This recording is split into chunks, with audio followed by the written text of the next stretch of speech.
up, Woodward. We are starting off your day with a brand new crew. Meet Broder. I can't control my arms sometimes. My limbs are just kind of flying. Detroit Kool-Aid. Fired up! Y'all got Kool-Aid I'm hot. fired up! But with the Wake Up Woodward crew, he's actually a part of the family. Flannel Sam. Ask me about my wiener! Okay. Along with JB and KG. Wake Up Woodward gets you all of your Detroit sports talk. Every morning, 8 to 10 a.m. Live on Woodward Sports. A show for Detroit, by Detroit, with people from Detroit. Tell Siri to set an alarm. Because it's time to Wake Up Woodward.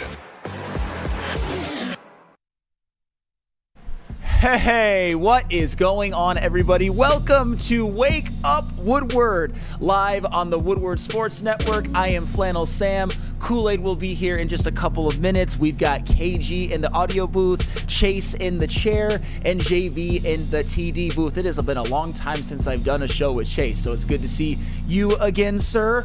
But unfortunately, what we've experienced in the last few days is a trifecta of suckage. The Lions lose in the divisional round. Ben Johnson's the coach of the Bears now. Ohio State wins the national championship. What the fuck is happening? It sucks, but we have to talk about it. At least we got the Pistons and Cade Cunningham going to Houston and winning that game yesterday, but we'll talk about that. We're going to be talking a lot about Ben Johnson of the Bears, answering all the questions, going over all kinds of different angles because it is the hottest topic right now. But first, because I don't want to be seen as running from it or anything, because that's not what we do here. Ohio State did win the national championship last night by defeating Notre Dame by a score of 34-23. And one thing that I'll give Ohio State a lot of credit for, because I hate it, it sucks, I didn't want them to win, but what Ohio State did, and this isn't a backhanded compliment because sports evolve, is they took advantage of the modern college football landscape beautifully. You saw how they built their roster, the $20 million roster. You can't hate them for it because you're allowed to do that now. They were able to acquire a guy like Caleb Downs, Will Howard, Quinshawn Junkins, get a super freshman like Jeremiah Smith to augment their already really, really good roster. And how big of a role did those guys play on this team, both in this game last night and throughout the season? And I also have to give credit, and KG, I know this is going to make you cringe, and it's going to make me cringe while doing it as well. Ryan Day. Son of a bitch. Got to give some credit to Ryan Day, because obviously Michigan is his bugaboo right now, but he responded in a way that I didn't know that he had in him. Like I said, in the modern college football era, with the college football playoff, with it being the first year, you can lose to Michigan, you can lose to your rival, you can lose a couple of times and still make the playoffs and still win the national championship, and that's what Ohio State did. It's unfortunate. I wish that it wasn't like that. I wish that their lasting image of the season would have been what happened on Columbus against Michigan in late November, but that's not the reality. The way that they were able to respond, the way that they were able to learn from their mistakes in the Michigan game, I got to give them credit for. I'm not in the business of dismissing national championships. I think that's a little bit weak. It's the modern era of college football, and Ohio State, they took advantage. KG. No, they absolutely did, and you got to give them credit from a standpoint that, like you said, after that Michigan game, something switched in them, something clicked, and Ryan Day is somebody that, you know, we've had questions about. And now that he has a national championship, I work on the premise that if you want me to shut up, you go and shut me up. And he has fully done that. The Michigan game fully means nothing in terms of right now anyway. And going forward, you got to call him a national champion. But do I expect him to still, maybe falter against Michigan? Probably. That's something that he still needs to work out and beat the allegations on. But overall, they had a great year. Once they finally got out of, okay, we're going to stop trying to, run the football and bruise teams and just do what we do best. That's when you saw the best Ohio State football. So shout out to them. They won, and we look forward to kicking your ass next year. Yes, and that's how it has to be. That's how it has to be next year. Although technically it doesn't, but still, beating your rival is always beating your rival, even if it doesn't mean as much as it once did. I mean, last year, let's look at Michigan's national championship. I'm not saying it's better or anything like that, but it's just the way college football is. When it was 4 teams, Michigan had to beat Ohio State last year to even make the playoff. You know how I know? Because they both went into that game undefeated. Ohio State lost, and they did not make the college football playoff. But in this modern era with 12 teams, you don't necessarily have to do that. And it gave certain Ohio State players a chance to redeem themselves, and it made people like me, who really was wilding out after the game, look kind of stupid right now. So I got a little bit of egg on my face. I called them like a pussy program. I said Ryan Day should be fired. I was wrong. They made me eat my words, and I'm not going to run from that. Another person, though, that really had a bit of a redemption tour in this college football playoff, I hate to say it, Jack Sawyer. Yeah. Jack Sawyer did come correct in these playoffs. 4.5 sacks, including that big sack fumble 6 to really seal the game against Texas. His lasting image, I wish it would have been him whining on the field after the game and whatnot, after the Michigan game, but it's not. This is the modern era of college football, and as much as I hate it, Ohio State took advantage. Sports evolve all of the time. There was once a time in Major League Baseball where if you had the best record in the American League and you had the best record in the National League, you went to the World Series, and that's it, that's all. But then they developed divisions, they developed wild card teams, and now it seems like half the teams make the playoffs. Sports evolve.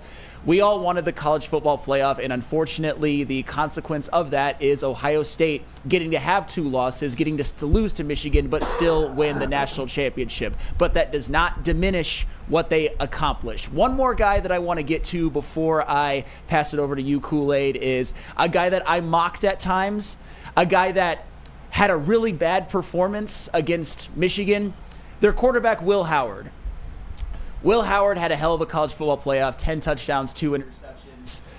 You know, I was definitely a little skeptical. I never thought that he was as good as somebody like C.J. Stroud, but Will Howard, a great example. Somebody who took advantage of the modern era of college football, had his worst day in what was his biggest moment at the time, but when he had a chance to redeem himself, he did that. So Ohio State, enjoy your redemption tour. Congratulations, and we will see you next year in the big house at Ann Arbor. Yeah, they bought a championship. Yeah, they want to not. All you can do is tip the cap to them. But with the way things went this season from a Michigan perspective, it didn't start the way that you wanted it at all. Yeah. And at that point in time, there's only so many things you can do to try and redeem it. And at the time of that win, it led to a lot more. It wasn't just that Ohio State win. It was also the fact that there was some big recruiting swings that happened as well. And so, you know what? Shout out to Ohio State. All you can do is tip the cap. Crying Ryan. Nickname is still going to apply. You know what? Still on third base. That's what I'm going to say. $20 million. You got it done in this era. So all you can do is tip the cap. And you're right, man. The 12 teams. The reason why I'm not going to scoff at that, this to me is not like the bubble type of thing. I know that there are going to be years. I know that there are going to be years when this thing absolutely benefits Michigan. Well, it's just how this thing is going to shake out. Well, and that's why I wanted to start the precedent right now of not discrediting national championships, because I bet you that in the next 20 years, there are going to be multiple occasions where Michigan loses to Ohio State, because Michigan's not going 20-0 against Ohio State for the next 20 years and still makes the playoffs with an opportunity to win the national championship. We need to make it okay for Ohio State to celebrate this year so that Michigan can have their opportunity if they do the same thing in the future. And my question is this: does it cheapen the game? Yes, of course it does, because like I gave you that example a couple of minutes ago. Last year in 2023, Michigan had to win to make the national to make the college football playoff. In 2021, Michigan, although that season didn't culminate with a national championship, they had to win that game in order to make the college football playoff. And right now, you just don't. I'm not saying that rivalries are diminished. I'm not saying that even Ohio State doesn't feel a certain way about losing to Michigan, but at the same time, if I were an Ohio State fan, I would get over it really fast by just celebrating a national championship, because we've seen them play 4 great games in a row. We've seen them get a chance to celebrate. We've seen players like a Jack Sawyer, for example, like a Will Howard, like a Ryan Day as a head coach, get a chance to really redeem themselves in front of a national audience, to where I think even a lot of the audience that isn't Michigan or Ohio State fans just look at what they've done and are like, damn, this is a hell of a football team.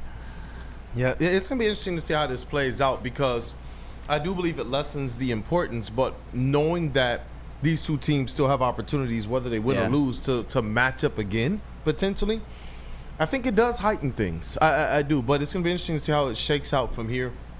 I do believe that the game may always play some pivotal role, though, in recruiting. Sure. And so that's where, because you saw how things flipped, including where the signing date is, and now what they're trying to propose to shorten that window to, I forget what it was, so many days, but just that time, taking away the multiple signing periods and things of that nature. So it's going to be very, very interesting to see if the game, even though it may lose its importance as it relates to a national championship aspiration, I do think it still keeps its importance for the border wars. I will give the ultimate both things can be true. Both things can be true. The Michigan-Ohio State game had no impact on Ohio State eventually reaching their goal of winning the national championship. But with Michigan winning that game, and with what they did getting Bryce Underwood, with what they did again beating Alabama, like an Alabama team that actually came to play and wanted to win, Michigan still had the best 8-5 season ever. What does that mean in the grand scheme of things? Not a whole lot, but if they can build upon it, if Sharon Moore can continue to make strides as a head coach, if they can continue to get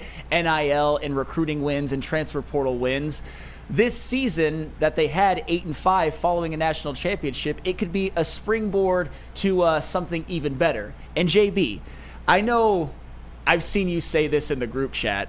One thing that we can all agree on, an Ohio State Notre Dame national championship is just miserable to watch. Yeah, it was horrible.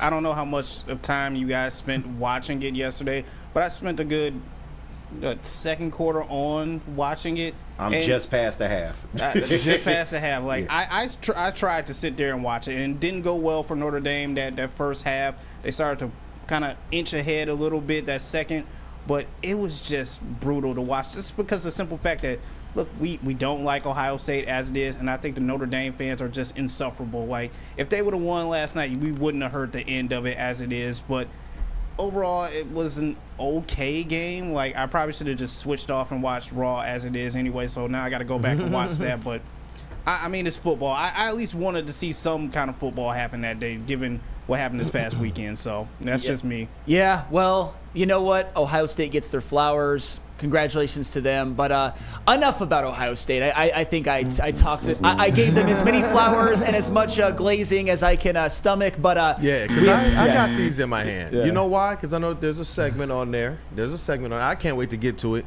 because the Pistons picked up a big bounce back victory yesterday over the Houston Rockets. Look damn good, too. And they fans who've been chirping. And you know what? It feels good to just get one victory over some chirping fans, man. It really does. I'll take the small ones right now, because obviously we all got kind of cup checked yesterday, and I don't think any of us were wearing our cups. No, we were not. And speaking of getting cup checked while not wearing our cups, we've got a lot to talk about regarding that, because as we all know by now, unless you're living under a rock, Ben Johnson, the Benedict Johnson. Yes, Benedict. Osama Ben Johnson is what I've heard. I saw that. Shout out Spencer Raxter on that one. Maybe a little bit too far, but hey, we're all coping. We all have our ways of coping, but the reality is that Ben Johnson, now former offensive coordinator of the Detroit Lions, is now the head coach of the hated Chicago Bears. And we've got to discuss, and we want to get the chat involved as well, because I'm sure there is a lot of feelings and thoughts that we have because it is still relatively fresh. But if you need to work out any of your frustrations, for which I have many regarding sports lately, except for the Pistons, shout out, we'll talk about them later, you go to Planet Fitness, of course, because it is where your fitness is essential. There are over 50 plus Metro Detroit locations, and you know what? Now that it's the New Year's and you're sticking to your New Year's resolutions, I know you guys still are, it's January 20th, you know what? Get jacked. Why not? I'm trying. Not always succeeding, but I'm certainly trying, and you guys should as well, because they have the cheapest memberships and they still have the same equipment as everybody else, $15 a month, or you can upgrade to the Black Card for $24.99 per month, so where you can go to any Planet Fitness across the world. That perk to me is well worth the extra bit of money. That is the membership I have myself. So go to Planet Fitness, meet all your fitness goals. It's Planet Fitness, where your fitness is essential. Stop searching for a vehicle and start finding one. Les Stanford Chevrolet Cadillac makes it easy. We harness the power of multiple dealerships and own the biggest selection of GM brands in the area to get you the car you need. With the Les Stanford Group, you'll have access to 4 different dealerships, providing you with more makes, more models, and more choices. We're connected to more than 1,000 vehicles, and with so many high-quality CPO vehicles available, you'll find new car quality at pre-owned prices. You can start and end your search at lesstanford.com today. Love Woodward Sports? Love wearing clothes? Then you should be wearing Woodward Sports clothes. Check out our full line of merch at woodwardsports.com. Just click on Shop. We have all your favorite designs, like Dan Campbell kneecaps, Woodward Golf, and of course, our own logoed out merchandise. Men, women, infants, kids all love Woodward Sports. Impress your friends. Impress your boss. Impress your dog. Buy Woodward Sports merch today. Walk into any Lady Jane's Haircuts for Men today. Open 7 days a week. Sit back, relax, and enjoy precision haircut, scalp massage, hot leather neck shave, and hot towel treatment from one of our talented stylists. Step up your game this season and take advantage of our $20 haircut special.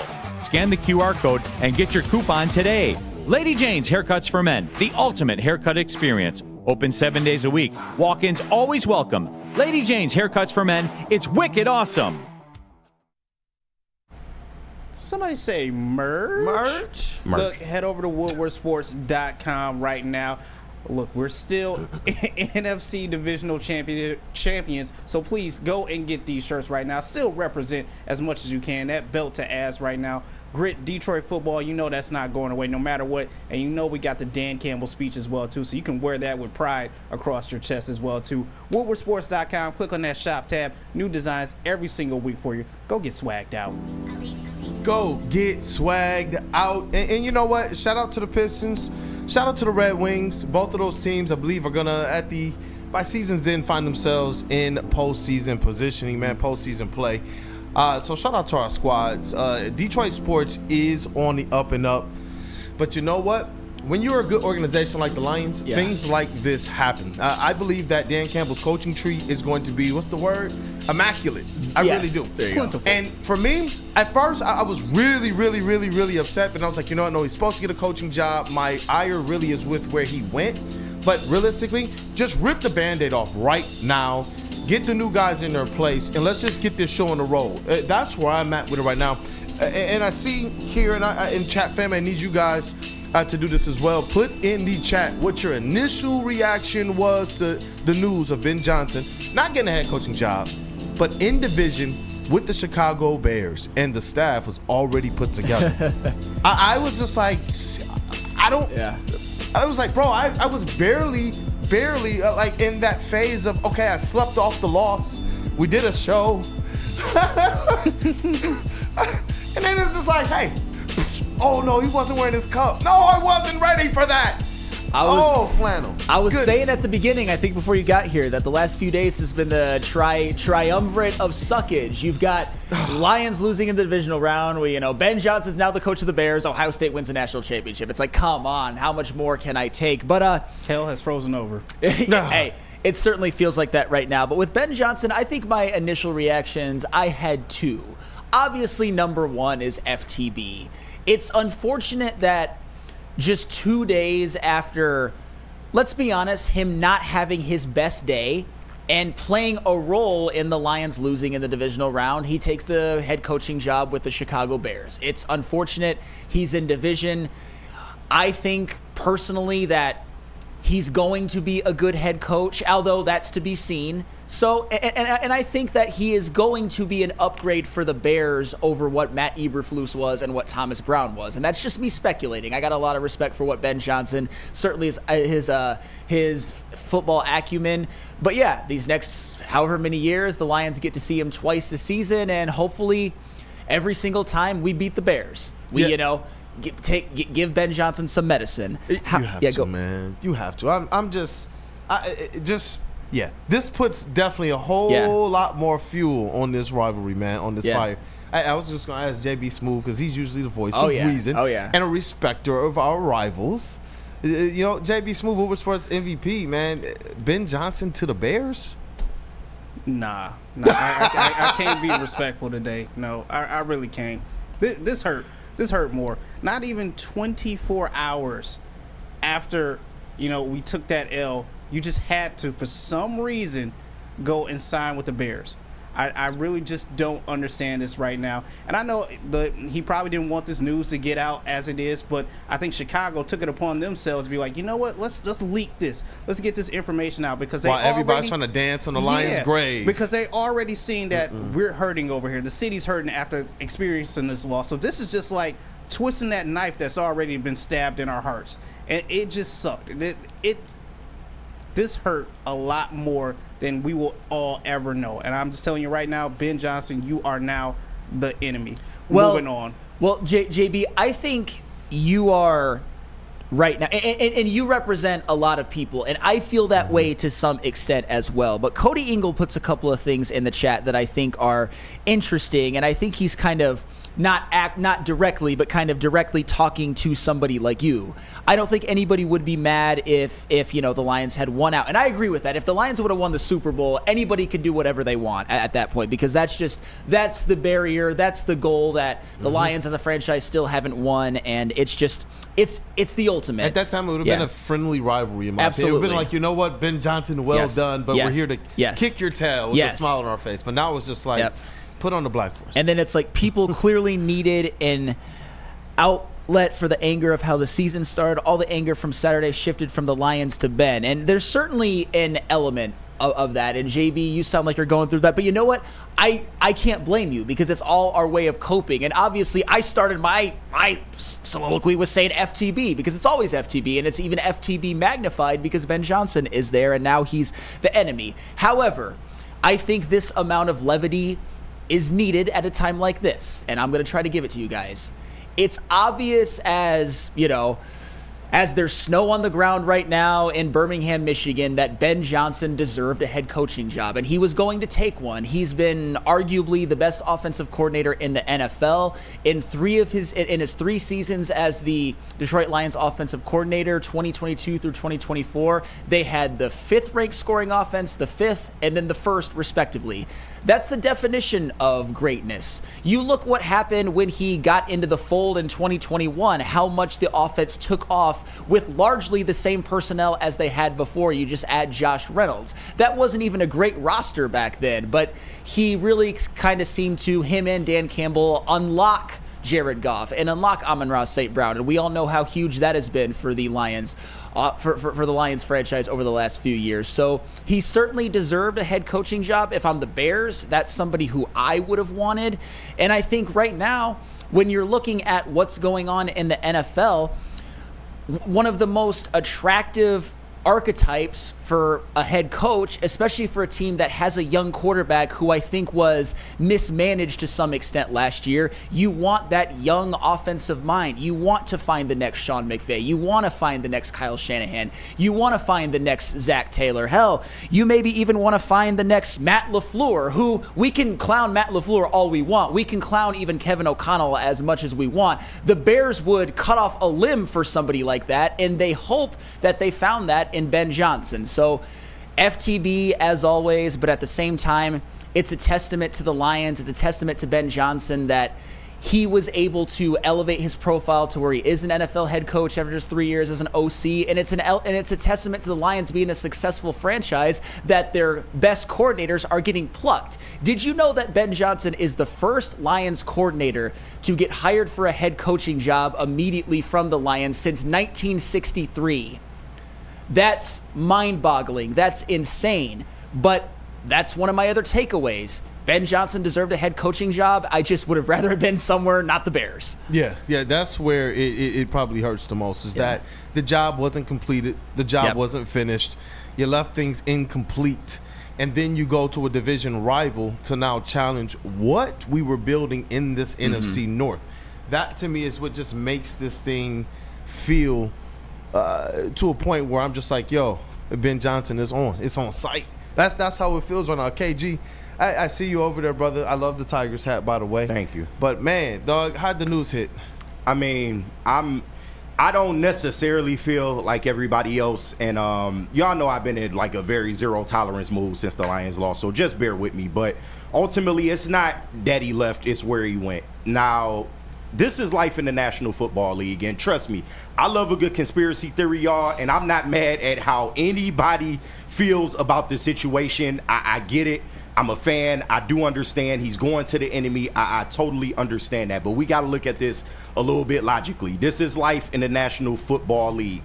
It is rumored by Mike Florio that they were offering maybe up to $13 million per year, which is damn near 5 to 6 times more than what he's making right now as Lions offensive coordinator.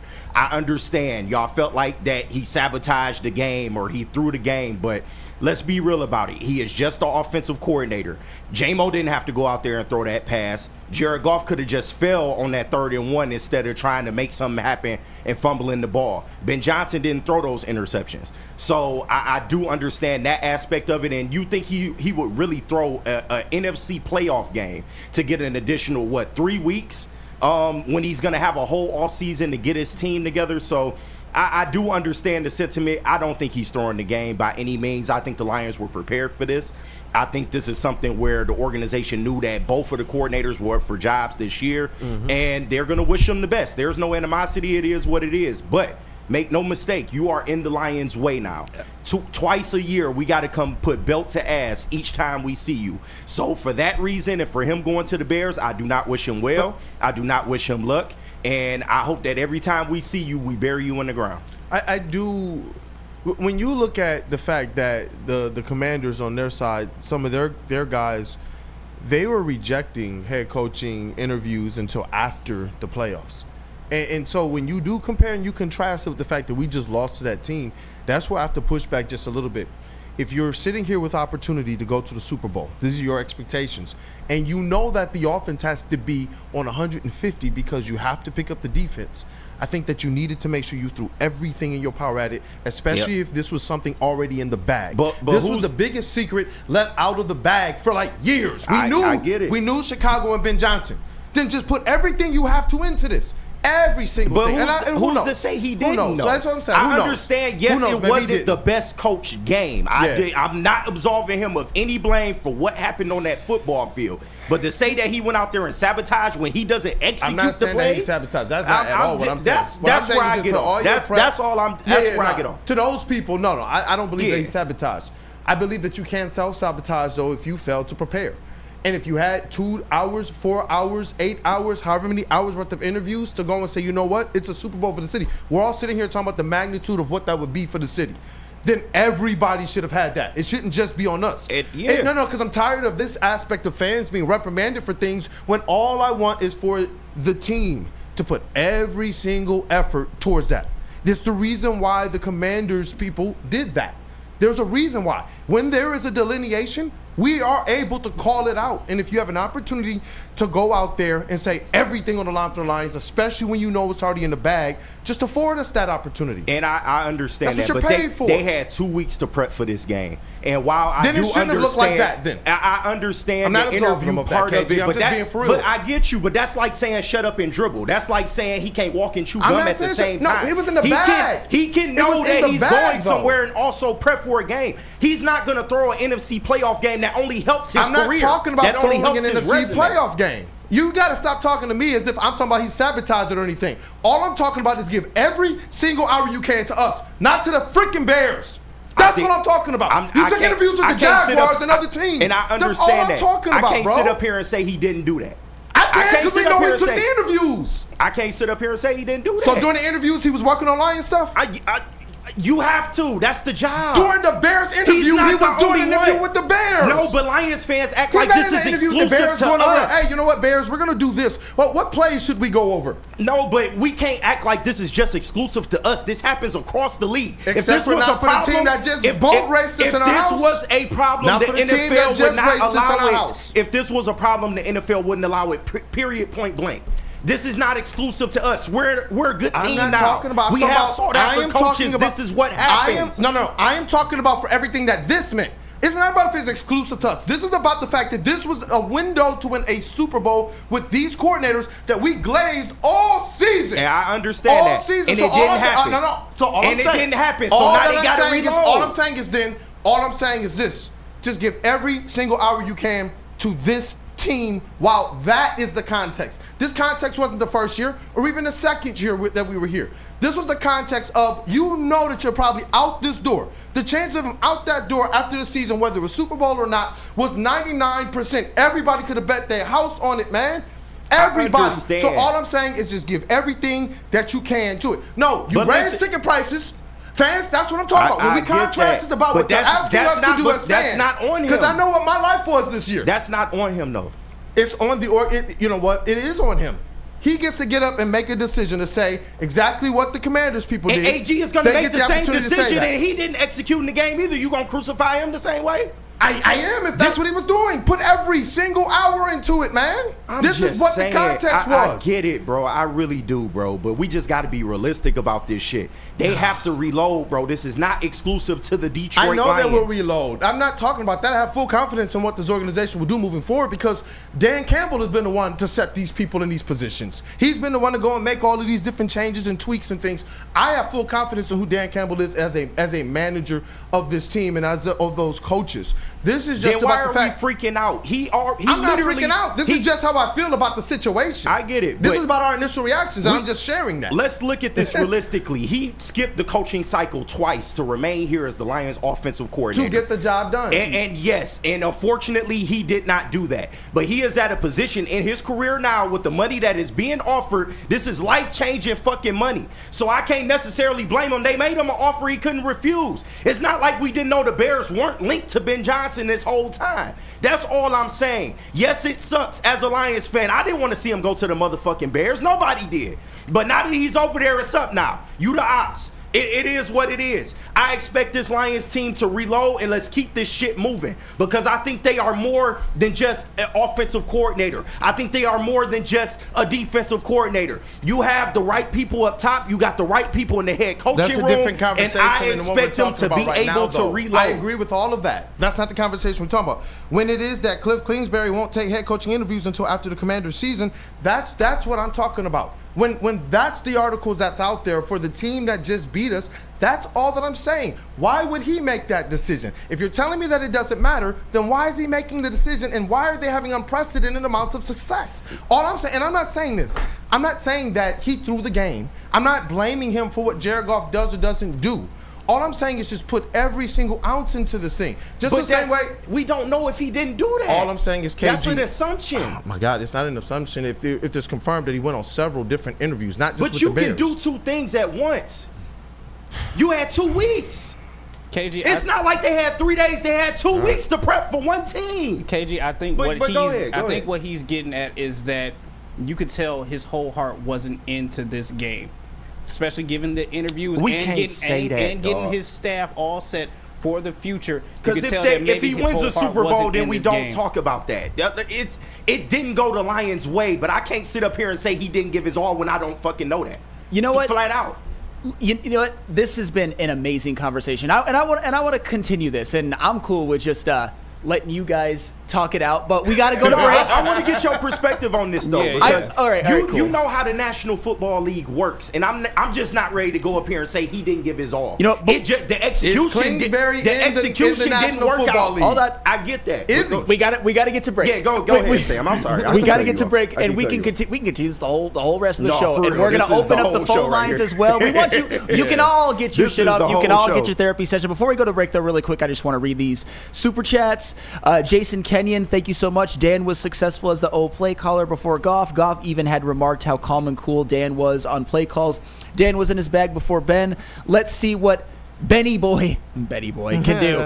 AG, I bet on answers. Hey, you know what? You can call him Benny Boy if you want. Now that he's the Bears head coach. I think that it's probably going to work to some extent, but but honestly, I think we all agree. We hope that he becomes the next Eberflus or Mark Trestman or whatever terrible fucking Bears coach that they've ever had before. But Dante151, thank you so much. You're the man. What are we doing anymore? The Lions lost and Ben Johnson left. Oh well, we still have Dan Campbell and Brad Holmes. The Bears have Ryan Poles at GM. That's a great point. Ryan Poles sucks. But their coaching staff also sucked, and I don't know if Ben Johnson will. The Lions will reload and be better in the 25-26 season. Kool-Aid. Was that a stop sign? Yeah, Kool-Aid stop. Just stop. Okay, Kool-Aid stop. Just stop. But all right. KG, tell us As about. you know, the Laos Lion, Team Kool-Aid on this topic.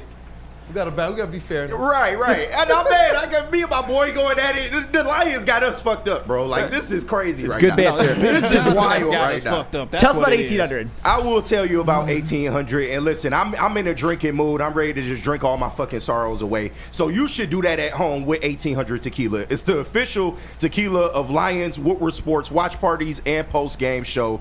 1800 and Woodward Sports will not be doing any more Lions playoff games because they lost, but you can absolutely take in all the 1800 that you can get. You can get it at any liquor store or, just any store near you. It's the proud sponsor of your and our Detroit Lions. 1800 tequila, the best taste in tequila. And please, y'all, drink responsibly.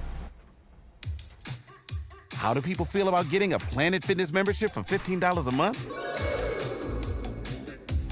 How do they like working out in a clean and spacious gym that's filled with equipment for every workout? And how about free fitness training in the judgment-free zone that leaves them feeling energized all day long? Join Planet Fitness today with the free PF app, online or in club, and start getting that big fitness energy for $15 a month. Big injuries, big news. Twice a week, Dr. Jeff Pierce from Michigan Sports and Spine joins Woodward Sports Network for the Injury Insider Report. Big D Energy Tuesdays at noon, and Ermanni and Edwards with Maz Thursdays at 3:30. Get expert analysis and in-depth breakdowns on the latest sports injuries from the man trusted by top athletes in the community, like D-Mac. Whether it's the Lions, Pistons, Tigers, or Red Wings, Dr. Pierce talks us through it all. Don't miss the Injury Insider Report with Dr. Jeff Pierce, your go-to source for understanding the impact of injuries on the games and players we love. Only on Woodward Sports Network. Scan the QR code on the screen or go to MichiganSportsandSpine.com to see if Dr. Jeff Pierce can help you. Walk into any Lady Jane's Haircuts for Men today. Open 7 days a week. Sit back, relax, and enjoy precision haircut, scalp massage, hot leather neck shave, and hot towel treatment from one of our talented stylists. Step up your game this season and take advantage of our $20 haircut special. Scan the QR code and get your coupon today. Lady Jane's Haircuts for Men, the ultimate haircut experience. Open 7 days a week. Walk-ins always welcome. Lady Jane's Haircuts for Men. It's wicked awesome. Game is won in the trenches, and our big fellas don't mess around. The Woodward Heavyweights on Woodward Sports. Fuel your Lions fandom with the perfect cup and become a subscriber of Sabbath Coffee Roasters. Whether you're gearing up for a big game or saving a quiet morning, Sabbath Coffee Roasters has you covered with fresh, locally roasted specialty coffee. Delivered right to your door. Head to www.sabbathcoffeeroasters.com, choose your favorite roast, and use code Woodward to get 25% off your first subscription order. Awake and unwind, support local, and enjoy game day right with Sabbath Coffee Roasters. What up, though, people? Welcome back. It's Wake Up Woodward. We appreciate you guys for choosing to kick off the day with the WUW Crew.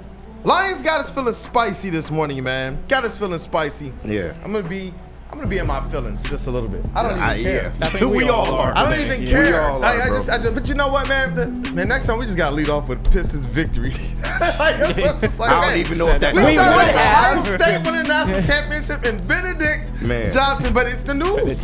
That's what it is. It's the news, man, and that's where it's at. And I see people that are like, hey, look, last year they, Ben Johnson and these guys, they took interviews and such, and last year they didn't get the job done. So change something. That's all. Look, this iteration of who they are is never going to be again.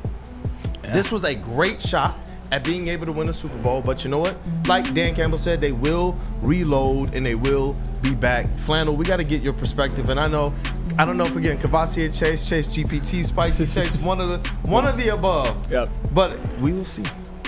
What up, though? I am more in line with KG personally. And I want to start off with the whole Cliff Kingsbury angle, because you do hear that he was declining head coaching interviews. The one thing I will say about that is that Cliff Kingsbury had a chance as a college head coach and as an NFL head coach. Mm-hmm. Ben Johnson had a chance to do this for the very first time in his entire life. As you said, KG, get life-changing money. That's the existence as a coordinator in the NFL. For the most part, you want to get your crack at the head coaching job. The only one that I can think of in the NFL right now who just, I think, is content with being a DC or a coordinator for the rest of his life is Steve Spagnuolo with the Chiefs, but he's been a head coach before and a failed head coach. Cliff Kingsbury was a failed head coach with Texas Tech and a failed head coach with the Arizona Cardinals. Cliff Kingsbury couldn't win at Texas Tech with Patrick Mahomes as his quarterback. That's the truth.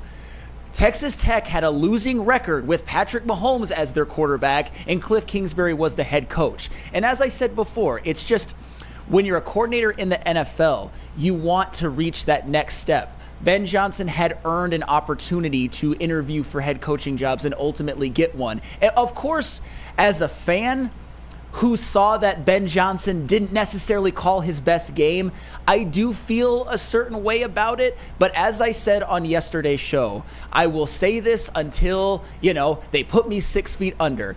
Ben Johnson was not the biggest reason the Lions lost the game. It was Jared Goff. That's why when we put the pie chart, I gave 60% to Goff and I gave 20% to the coaching staff. So I get it. As fans, we're all finding a way to cope in any way that we can, but I cannot blame someone for chasing that promotion, even if, optically it looks like it doesn't look great right now. But as KG said, we don't know where Ben Johnson's head was at. Maybe he's just an elite multitasker. I would suspect that he is. He's a very sharp guy. If you want to be a fucking head coach in the NFL, you have to be. All I'm saying is while he's answering questions with the Bears people, he's not also in his head thinking of how he's going to stop or how he's going to have a field day against the Commanders' defense. That's all that I'm saying. It's just with this one perspective, especially if you're talking about the 2 weeks you buy, put it all on the table. Let it put just all of it. Just let it out. And my only perspective was this as it related to Ben Johnson. I don't put the most blame on him. I said this already yesterday. The most blame for me is on Jared Goff, the MVP. He was the guy that I believed was going to be able to elevate this team beyond a lot of its issues, a lot of its troubles, especially on defense. And he was somebody that went to that game and had 4 turnovers, threw a pick 6, and had a couple turnovers that led directly to effectively the scores for the Commanders. He's the person that I put the most on. But in that instance, you still want to make sure that your coordinators are putting you in the best possible position to succeed. Yeah. That is it. And that was where my ire is with that. Why? It's the same thing that we put ourselves through. You don't wake up in the morning and say, you know what, I'm not going to give my all to X, Y, and Z. And that's all I'm saying. Yeah. That is all I'm saying. And you know what? I get what you guys are saying, but I do agree more with like your later part of it. It's just the optics of it all and the fact that it wasn't your best called game. That's all that I'm saying. Those things do play a matter. And it's different than last year because this was the year that wasn't supposed to happen. That's what everybody stated. This was a year that they were supposed to go out there and punch the ticket. And if you already know that the job is in the bag, then just focus on the Super Bowl. That was my only thing. If this was something, Flannel, if like the way you're putting it, it's almost as if Ben Johnson didn't know he was going to be the #1 head coaching candidate again on the market. He already knew that this was already going to be done. That's all that I'm saying. So why go through the pleasantries? And this is, I don't know the ins and outs of the head coaching interviews and whatnot in the process of all that. That's not my area of expertise. I will make that very clear before I say what I'm about to say. If you're Ben Johnson, if you are a hot head coaching candidate, if you have what you feel to be a promising lead with the Chicago Bears, what if you do wait until the end of the season? What if the Lions make a Super Bowl run? What if the Bears hire somebody else instead? Exactly. I mean, the Chicago Bears are not a smart organization. They're just not. Maybe they panic. Maybe they hire somebody else. Maybe they pass up on Ben Johnson. Maybe they want somebody who's available right now so they can just kind of kick off the offseason and get everything, all their ducks in a row early. And I'm not saying that necessarily makes sense from the Bears' perspective. I'm just saying that Super Bowl runs, playoff runs, they can last a really, really long time. If I'm Ben Johnson, I might just want to secure my future along with doing the best job as I can as an offensive coordinator, which I do believe that he did. Like I said, if Jared Goff doesn't throw that pick six and doesn't throw that pick in the end zone before halftime, I still think the Lions win that game. And we also got to look at the fact of why would Ben Johnson take this particular job. We all know that he was already maybe rumored to be going to the Bears. Yeah. There were other teams involved, but the Bears were the best situation amongst the open teams that are already out there. You have I guess you would say promising from his perspective. I don't necessarily feel this way about Caleb Williams anymore, but you have a promising young rookie quarterback that's on a rookie deal right now that you feel like you can go and fix. You have a roster that's by far not the worst roster in the NFL. You have a GM that, you may not have wanted to work with at the time, but he is far from the worst GM in football. All of the reasons for why I'm just saying this was the best. This was the best job, and if he had waited, there is a chance the McCaskies could go in a different direction. There is a chance he could lose that situation, and then he has to settle for a job that he doesn't want. So all I'm saying is we just got to give Ben Johnson a little more respect, because to me it just comes off like the shut up and dribble argument. I think he's smart enough to be able to hold down the Lions job, and I think he's also has enough cash and wherewithal shut up and dribble because it's all in the same scope. This is not like he's going outside the NFL and talk about something else, and we're saying bring it back to the sports. This is a situation where you were a Detroit Lions employee paid to do a job, and you fell short of that job with expectations and with the offensive line that you had, with the offense that you had. That's all I'm saying. I get that, but the execution is a whole different argument. I know, and that's why I put a lot of it on Jared Goff as it relates to the blame in that game. That's why I'm saying Ben Johnson not on the field as much as we want to call it, and the play calling was not the best. I'm not absolving him of that,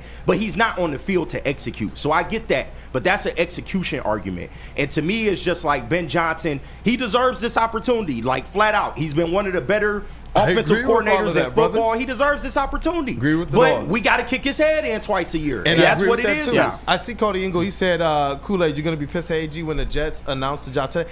This is kind of like more or less an all-in-one. Lions just got the tail kicked. Expectations weren't met. Ben Johnson to the Bears is just a little bit different. If it was like Ben Johnson to the Raiders, it probably would be a little bit different energy. I don't have any problem with stating that from the beginning of this thing, straight up what it was, man.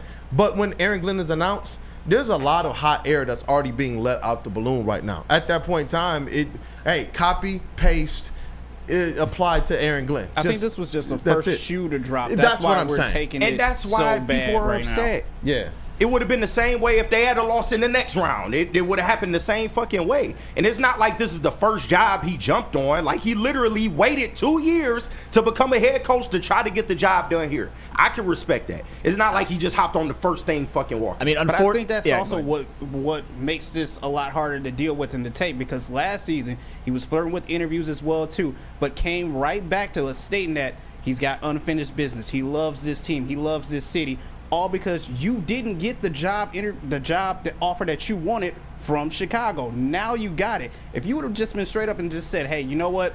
No offer came around my way that I like the most. I really like the Chicago job. I probably would have respected that a lot more. But that's not to say he didn't like the Lions, though. I'm not saying he didn't like the Lions, but I'm just saying you had other plans in mind. And as far as this game goes as well, too, I mean, this is like anyone else on their last week of a job because you have a new job set up already. You're not going to give 110%. You're not going to go above and beyond your efforts to sit here and do more and more. You're going to do the bare minimum to get out there because there's somewhere else that you want to be. In a divisional fucking playoff. I was going to say, I think the bare minimum is a little bit harsh because, like, I don't think he called a horrific game, but there were mistakes. They put up 31 points. And there were really, really bad moments. I will give you that. That's my thing. Yes. It was really the most crucial moments. We can, all the times when we talk about, man, how did they call that? That was the thing. The J-Mo call, motioning David Montgomery out wide. I understand that. That was literally on the But like I said, J-Mo J-Mo did not have to throw that pass. I get the play call. He didn't have to throw the pass. Bro, the legend Terry Foster said straight up what it was. If you give him the ball, he's going to throw it every time. You have to know that as a coordinator, and you can't put him in it. We talk about how these coordinators put them in the best position to succeed. And that's not Jared Goff. That wasn't even Amon-Ra St. Brown, who would probably have more of the wherewithal to do that. You can't do that with him. That's just, you can't. Not in that situation when you're down. Like, I agree. But once again, he's not on the field actually making the plays. Well, so I can't sit up here and say he threw the fucking game. Yeah, no. just push the button. I would agree. Game.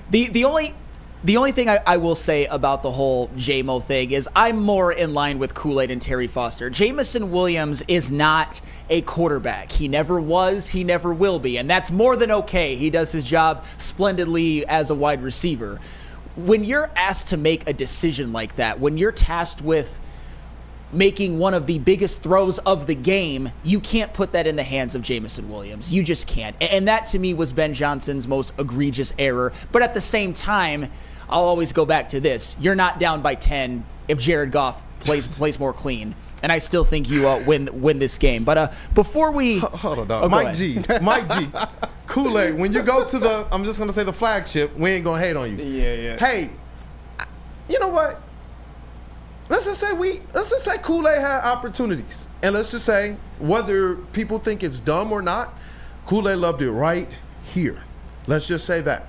Even though those opportunities might have afforded some other things, I'm sorry, man. It's just how I'm built. I got the receipts to prove it, and my guys can tell you that. Yeah. I'm not just sitting here talking from a place of just talking. I made the decision. I'm at Woodward Sports right now. I made the decision. That's true. But if the flagship was offering you $13.4 million fucking dollars a year, I think you might change your total a little If bit. they're offering $13.4 million a year, we talking about resetting the market for all desk people in Detroit. If they give me 13.4, you know what I'm doing? KG, you get $1 million, and you get $1 million. And you, chat family, pizza party on me. Meet me at LCA as the Pistons make the playoffs. I'm just saying, Everybody in the it's cool to that check come around. That's all I'm saying. I'm giving it back. It's Ben cool Johnson's to that taking check it and giving come it to the Bears. I'm mad. We all mad, bro, and I don't want that to get lost. We are all upset. Yeah. No, we're But all mad. I'm focused on the greater right now. We knew we could lose both coordinators, and it is what it is, man. He's gone. AG is about to leave. We got to reload now. That's all I'm focused on. Life That of a is. good organization. You're Thank going to you. lose your coordinators, It's and breathed out. I got my Lions shirt on. and before we go to break, this is from Byrne because thank you for the super chat. KG and somebody read this chat. It's Shout yes, out, sir. Bird. It's where he went. It's not where he went, but it is also how fast he left. We lost, and he was gone the next day with coaches lined up, and that's where. But that's us as fans just being hurt. Well, that's what I said. I said optically it doesn't look great, but I'm one of those people personally that thinks optics sometimes are a little overrated. You don't know what's in a man's head, but I get it. We're all processing it very differently. This last few days has been a nut punch that's just continuing to be a nut punch. As you said, cup check, no cup. Pretty soon I'm going to be talking like this and I won't be able to procreate with all the nut punches I've been getting lately. I get it. We all get it. And we're all processing it a different way. And you know what? When we get back, there's one person in this room we haven't heard from. That is, of course, a Cavassier Chase or Chase GPT. Whatever. I think it depends on the day, on the hour, what we're going to call him. But first, tell us about Lady Jane's. You know what? I need this read right now. At Lady Jane's, we take the chart of getting a haircut. Our talented stylist will deliver an industry-leading haircut, a relaxing scalp massage. My favorite, the hot lather neck shave. Watch yourself. And a hot towel treatment. Hey, listen, you guys, ask him where the towel goes. Don't suggest. It's open 7 days a week. Walk in anytime. Lady Jane's Haircuts for Men. It's wicked awesome. Stop searching for a vehicle and start finding one. Les Stanford Chevrolet Cadillac makes it easy. We harness the power of multiple dealerships and own the biggest selection of GM brands in the area to get you the car you need. With the Les Stanford Group, you'll have access to 4 different dealerships, providing you with more makes, more models, and more choices. We're connected to more than 1,000 vehicles, and with so many high-quality CPO vehicles available, you'll find new car quality at pre-owned prices. You can start and end your search at lesstanford.com today. No one gives away more cash and prizes than Woodward Sports. You don't believe us? Here's our latest $10,000 winner. You know, you guys posted, hey, if you guess all this stuff right, we'll give it's $10,000. I'm like, okay, well, why the hell not? And the winning doesn't stop there. How about our Outkick Your Coverage winner? I think you won. David Tully, everybody. David Tully. This guy's got a hot girl. Bigger prizes, bigger giveaways, cash, merch, tickets, and more. All from the biggest sports network in Detroit. No one does it bigger and better than Woodward Sports. Make sure you're following, liking, subscribing on Instagram, Facebook, X, and YouTube for your chances to share in the winning. From Detroit's #1 sports network, Woodward Sports. How do people feel about getting a Planet Fitness membership for $15 a month? How do they like working out in the clean and spacious gym that's filled with equipment for every workout? And how about free fitness training in the judgment-free zone that leaves them feeling energized all day long? Join Planet Fitness today with the free PF app online or in club and start getting that big fitness energy for $15 a month.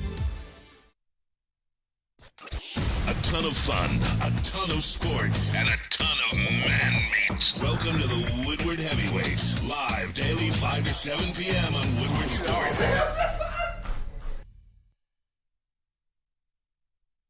It's for the people, man. Attention sports fans, don't miss out on sports injury insights with Dr. Jeff Pierce of Michigan Sports and Spine. He is their medical director.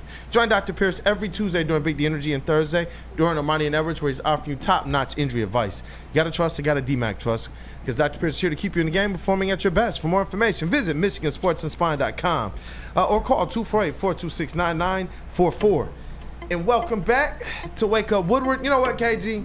What up? We gotta just satisfy the like button, man. We do? We do. We gotta just change the mood.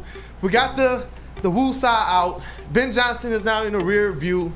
I'm already looking forward to the next chick, man. Let's just go ahead and hit that like button real quick, man. Yeah. Even if you gotta run something up from the system. I got you, man. And listen here, man. I know y'all mad at me in the chat, and I get that. But y'all know I'm Lions through and through, baby. I'm hurting just like y'all. We gonna get through this together. But with that being said, man, let's go ahead and satisfy that like button, man. I know you're feeling kind of down right now, but you can still get it up by hitting that thumbs up, baby. And we appreciate you hanging out with us today. Hey, what up, though, people? Yeah, saw the numbers take a little bit of a jump there. It goes a long way to support Wake Up Woodward and all of Woodward Sports. Yeah. But we are back, and I know Flannel Sam, we got to get Chase, GPT, Kavasi, Chase. I don't quite know which one has shown up. Or if there's a new character. What up, though, brother? I feel like I know. I feel like I know, but go ahead. What up, Doe? I didn't get to talk yesterday. Obviously, the loss sucks. You know, we thought we were really like that, and Washington came in and told us to sit down and be humble. So we just gotta sit down and wear it. And I mean, honestly, like if we're gonna have to deal with losing coaches and all of that, like I'd rather just rip all the Band-Aids off all at once while I am feeling like this, while we are down. There's no sense in dragging it all out.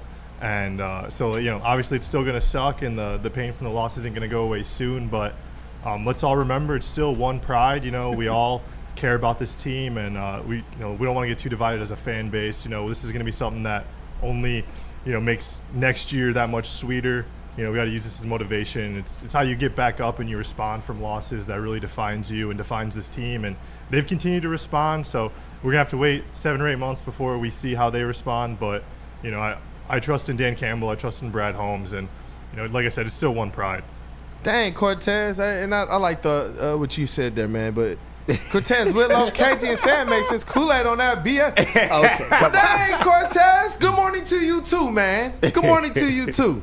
Goodness gracious, that's people. You know what? When you're when you lose, when your team loses, when the shows are a little bit more spicy and divided, some are going to agree with one, others are going to disagree. It's a beautiful thing about sports radio. But Kool-Aid's never on some bullshit. You just disagree with his opinion. That's all. That's all. Welcome back, Game Flam. I texted him this morning. So I was like, man. And you always gonna defend our teams. This is why I respect you. You always gonna stick. I'm always gonna take that slant. I totally get it. Yeah, people think it's about being a slappy. I'm like, no. When it's time to say it's on some crap, because you all picked higher win totals for the Pistons than me. For me, it's about if there's an angle to defend Detroit on, that's what I'm going to do. Even when it was Kelly Stafford and everything blew up and was getting calls from all of the different places to talk about this one tweet. Hey, man, that's what it's going to be about. But, man, I think we should go to the people. I got Freddie Felt, too. I know he texted me last night, and he was like, bro, please, please, please open up the phone lines, too. So yeah, we working on it. Trying to get this laptop up. Okay, cool. Yep. So when KG gives us a signal, we'll definitely throw the number out there at that point in time. But if you do want to call in, definitely be in position, too. If you want to jump to the front of the line, Super Chats definitely go a long way. So thank you guys for staying tapped in. But Chad, now it's about looking ahead, man. Yeah. That's where we're at right now. And obviously there has been some names that have been rumored. We've been talking about this for 2.5 years now, as Ben Johnson's continued to no longer be this kind of hidden secret. But how are you feeling, man, when you hear, an offensive coordinator next up? It looks like Tanner might be the guy. Yeah, it kind of seemed like Tanner Engstrand was what Ben Johnson was at one point, the passing game coordinator. He's in the organization, so he knows the system and how it runs and whatnot. It's just, I think we all realize that Ben Johnson being gone is a loss. It's something that needs to be replaced. Regardless of what you think of some of his play calls or some of his philosophies and game plan in the playoff game, we all know that Ben Johnson is a brilliant offensive mind. We all know that Ben Johnson played a huge role, as did guys like Campbell and Holmes and Goff and, et cetera, in turning the Lions franchise around. So you need to get this one right.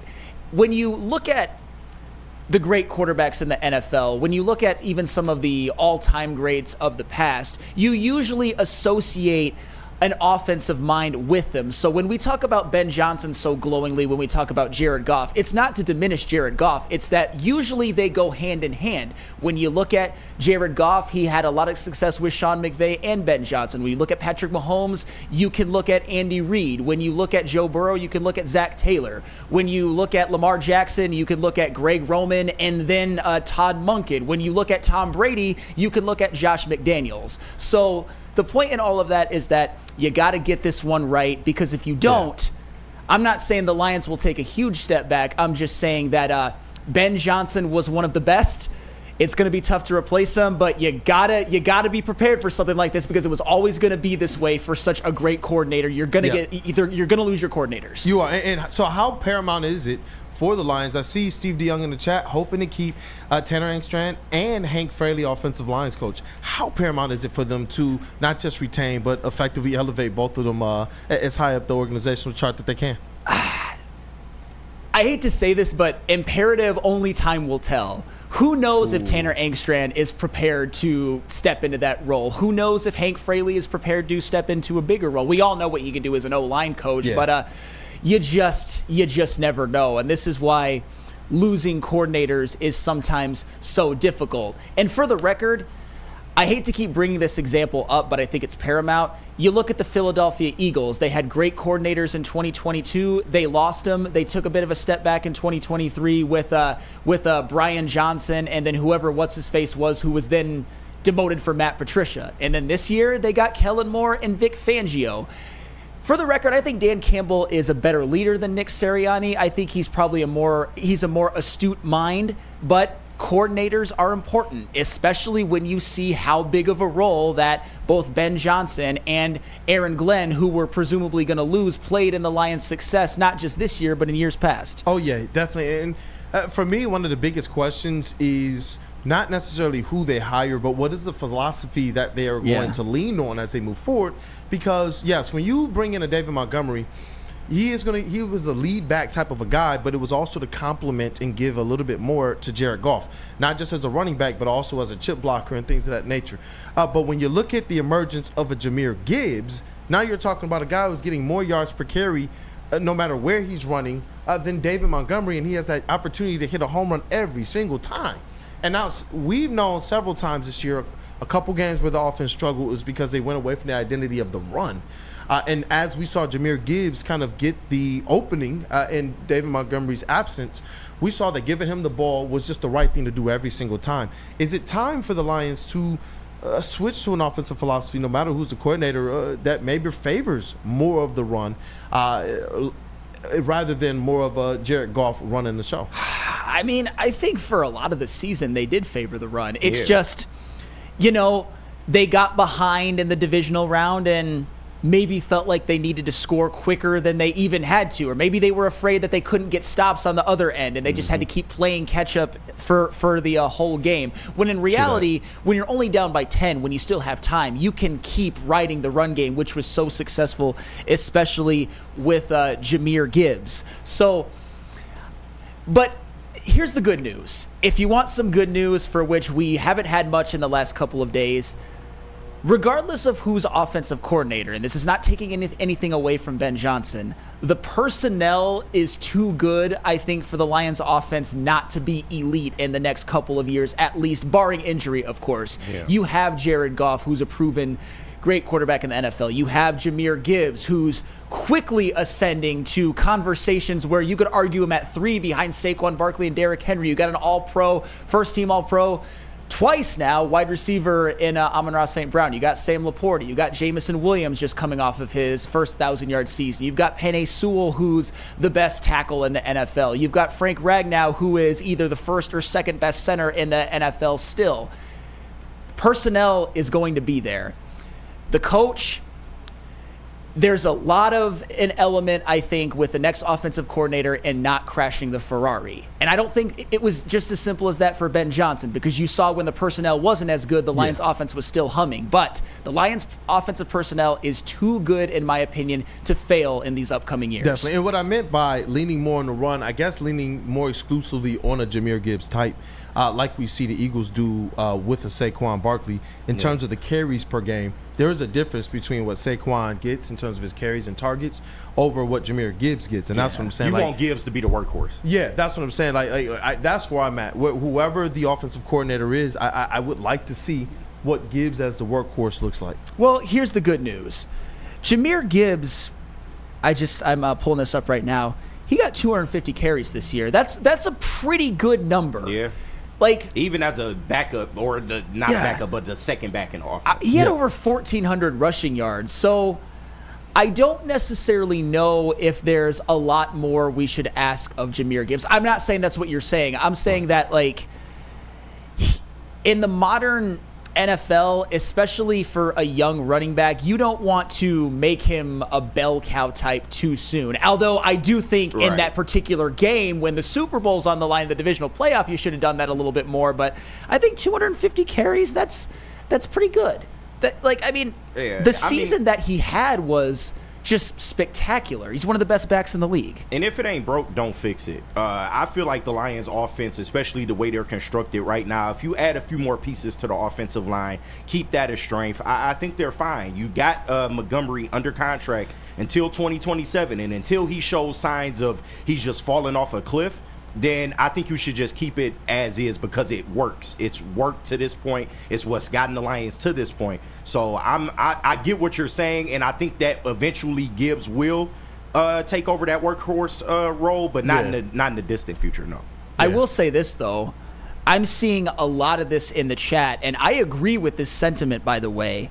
I think that Jahmyr Gibbs is clearly transitioning into the best skill position player that the Lions have, both with the talent and with the production that you saw from him. So I don't blame anybody at all for looking at somebody like Jahmyr Gibbs, seeing how special he is, seeing how great that this offensive line can be, and blocking for him and being like, why don't you just give him 30 touches every game? I get it. I get the sentiment. It's just when it comes to running backs, they can have a short shelf life if they are worn down a little bit too much. And Jahmyr Gibbs is still, even though he's built, he's a lot more powerful between the tackles than we thought that he would be coming out of college. He's still, for NFL terms, relatively smaller. You don't want to see him taking a beating every single game, but when you watch that man on the field, you're like, damn, there aren't too many people walking earth right now who can do it better than this guy. Yeah. Skill position, period. I'm hoping that he effectively gets at least 20-plus carries a game. I can see that. And that's what I'm saying, because when you look at the numbers, Saquon was getting that pretty healthily. And Jahmyr just was not, and that's all I'm saying. Like, going into it, yes, make sure that you keep him fresh, make sure that you can keep him as healthy as possible. But it'll be nice to see how he blossoms underneath the next offensive coordinator for sure. Oh yeah, and I think just like the offense as a whole, Jahmyr Gibbs is too good for him to be anything other than one of the best backs in the league for the foreseeable future, barring injury, of course. He had, I mean, just when you look at the numbers, the season that he had, 16 rushing touchdowns, over 1,400 yards. You saw what he did in the playoff game. He is special. Yeah. He is, like we talk about, we clearly can't put him above Saquon and Derrick Henry right now. But going into next year, he's as good as anybody in terms of like projections for the future. I mean, in terms of projections for the future, there's nobody I'd rather have than Gibbs, and he's ours. Yeah. And if there's very few things that make me happy right now, considering what just happened in the divisional playoff round. That's one of them. That's one of them, and the fact that we're getting a lot of players back who were hurt. Those are the things that make me happy. Those are a few of my favorite things right now in an otherwise miserable, wretched existence. Some bullshit. Wow.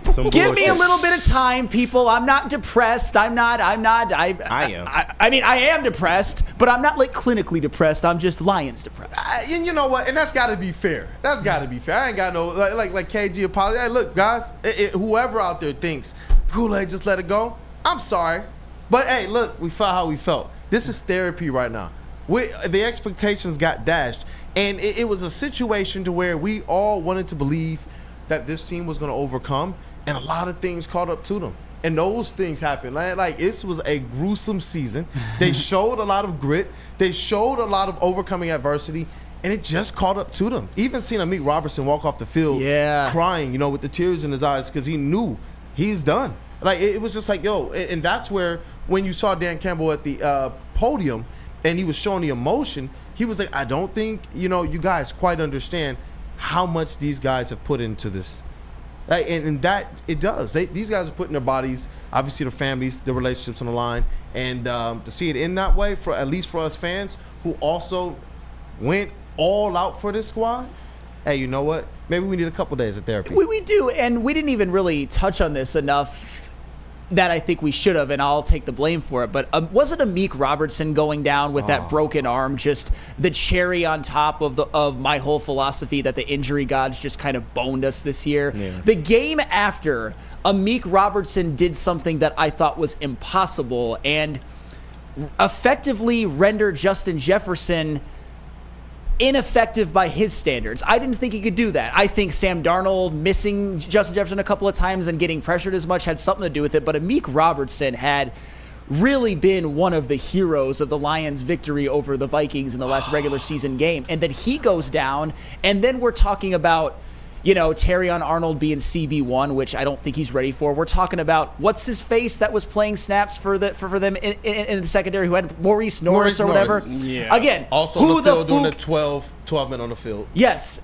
Again, I hate to do this, but who the fook is that guy? That's what happens when the injury gods bone you. And I was saying this earlier on. I wasn't making excuses for losing to the Commanders. It's just that some years it just feels like it's not meant to be. And Amik Robertson going down was just like, oh, crap. Yeah, no, that one's valid. Yeah. We want to talk about the effects of losing effectively the best cornerback from the last couple weeks or last couple games for you.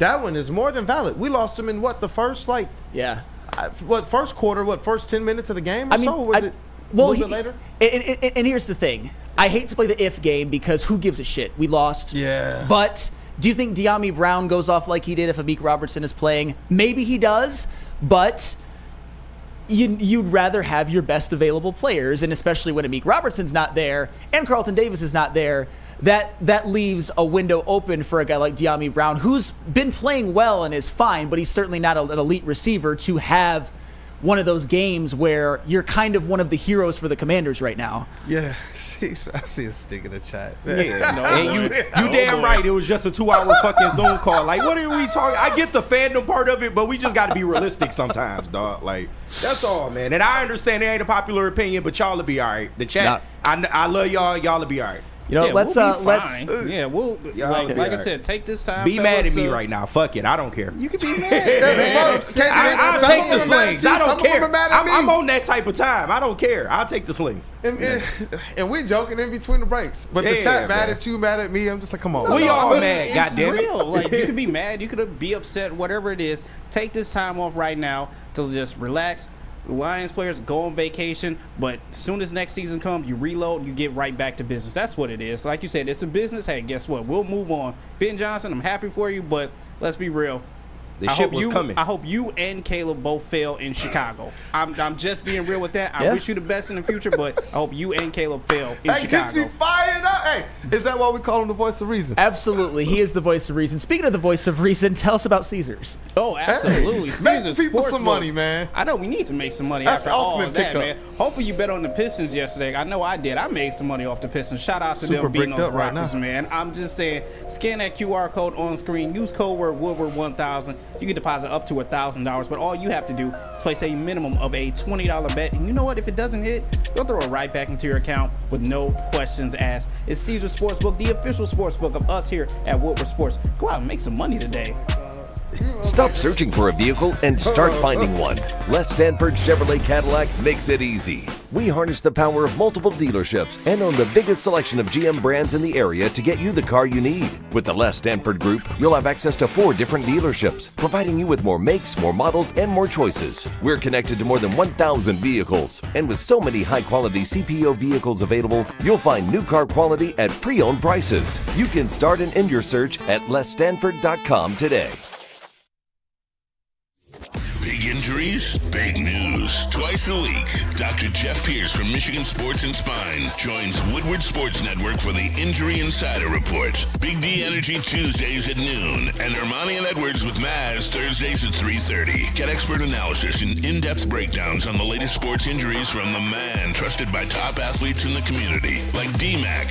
Whether it's the Lions, Pistons, Tigers, or Red Wings, Dr. Pierce talks us through it all. Don't miss the Injury Insider Report with Dr. Jeff Pierce, your go-to source for understanding the impact of injuries on the games and players we love. Only on Woodward Sports Network. Scan the QR code on the screen or go to MichiganSportsandSpine.com to see if Dr. Jeff Pierce can help you. Walk into any Lady Jane's Haircuts for Men today. Open 7 days a week. Sit back, relax, and enjoy precision haircut, scalp massage, hot leather neck shave, and hot towel treatment from one of our talented stylists. Step up your game this season and take advantage of our $20 haircut special. Scan the QR code and get your coupon today. Lady Jane's Haircuts for Men, the ultimate haircut experience. Open 7 days a week. Walk-ins always welcome. Lady Jane's Haircuts for Men, it's wicked awesome. Woodward Avenue, the first paved road in America. Woodward Sports, the first sports network born in Detroit and made for Detroit.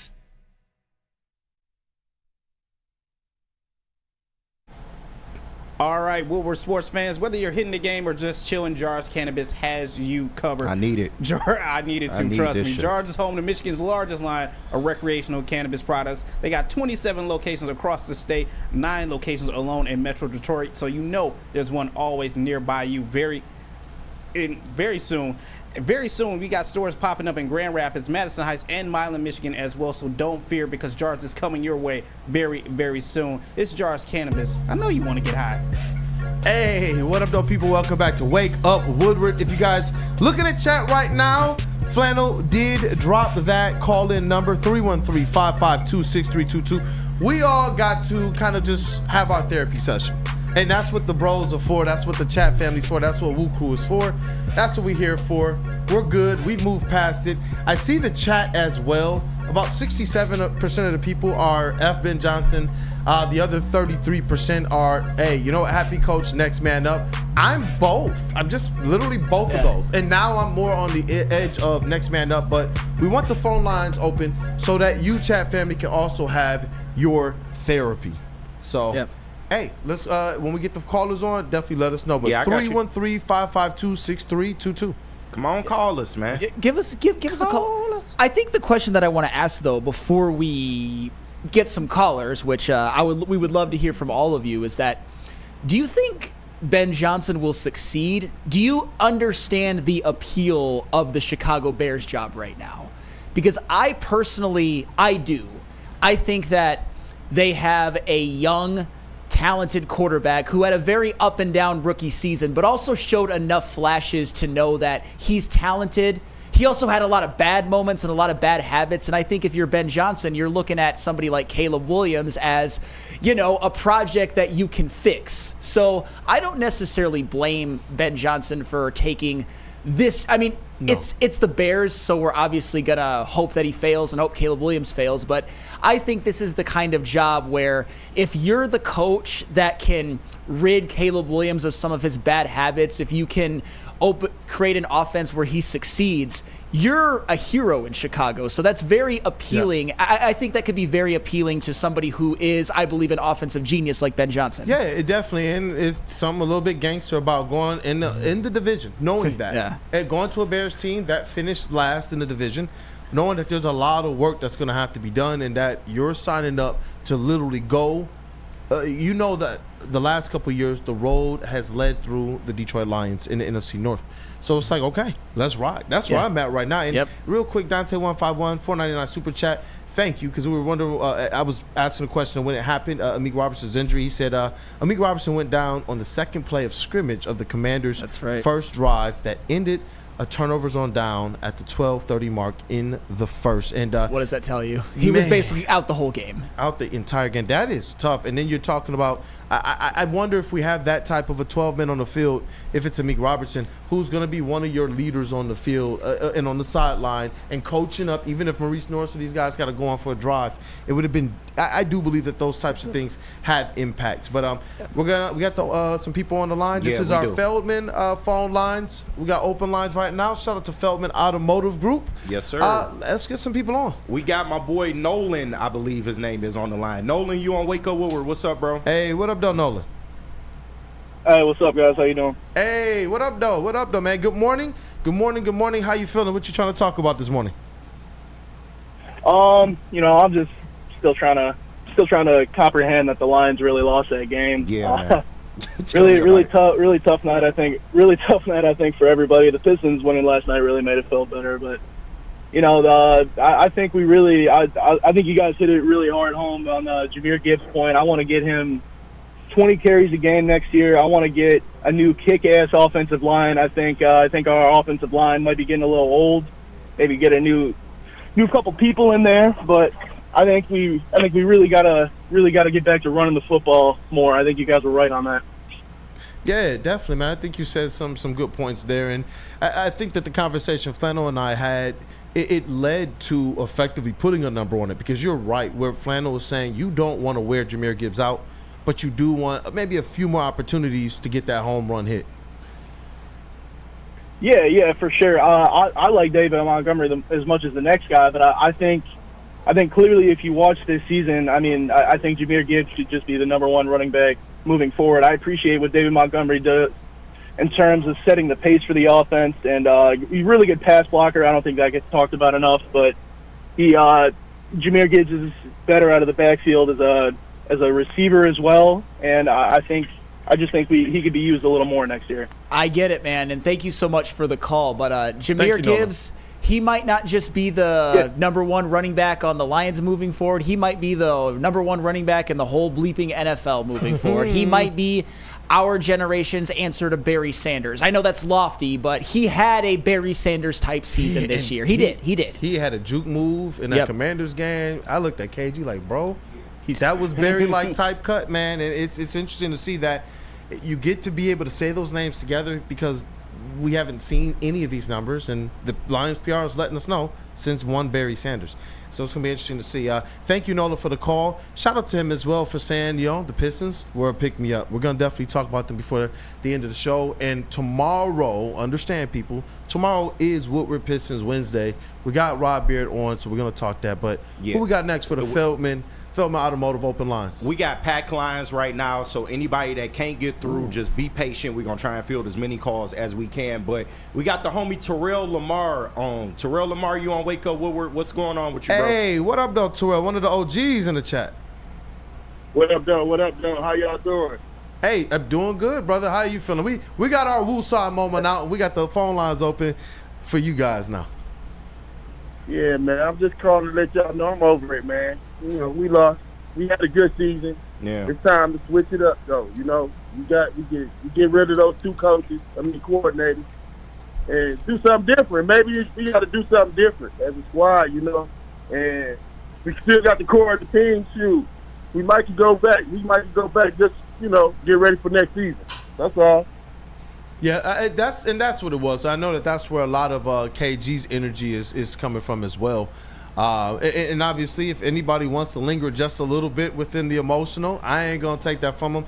But I am now on KG side, where it's like, okay, let's get the black forces on. I wish I had the black skull cap today, because that's really what I'm feeling now. Now I feel like the bat energy. I'm fired up, bro. Yep.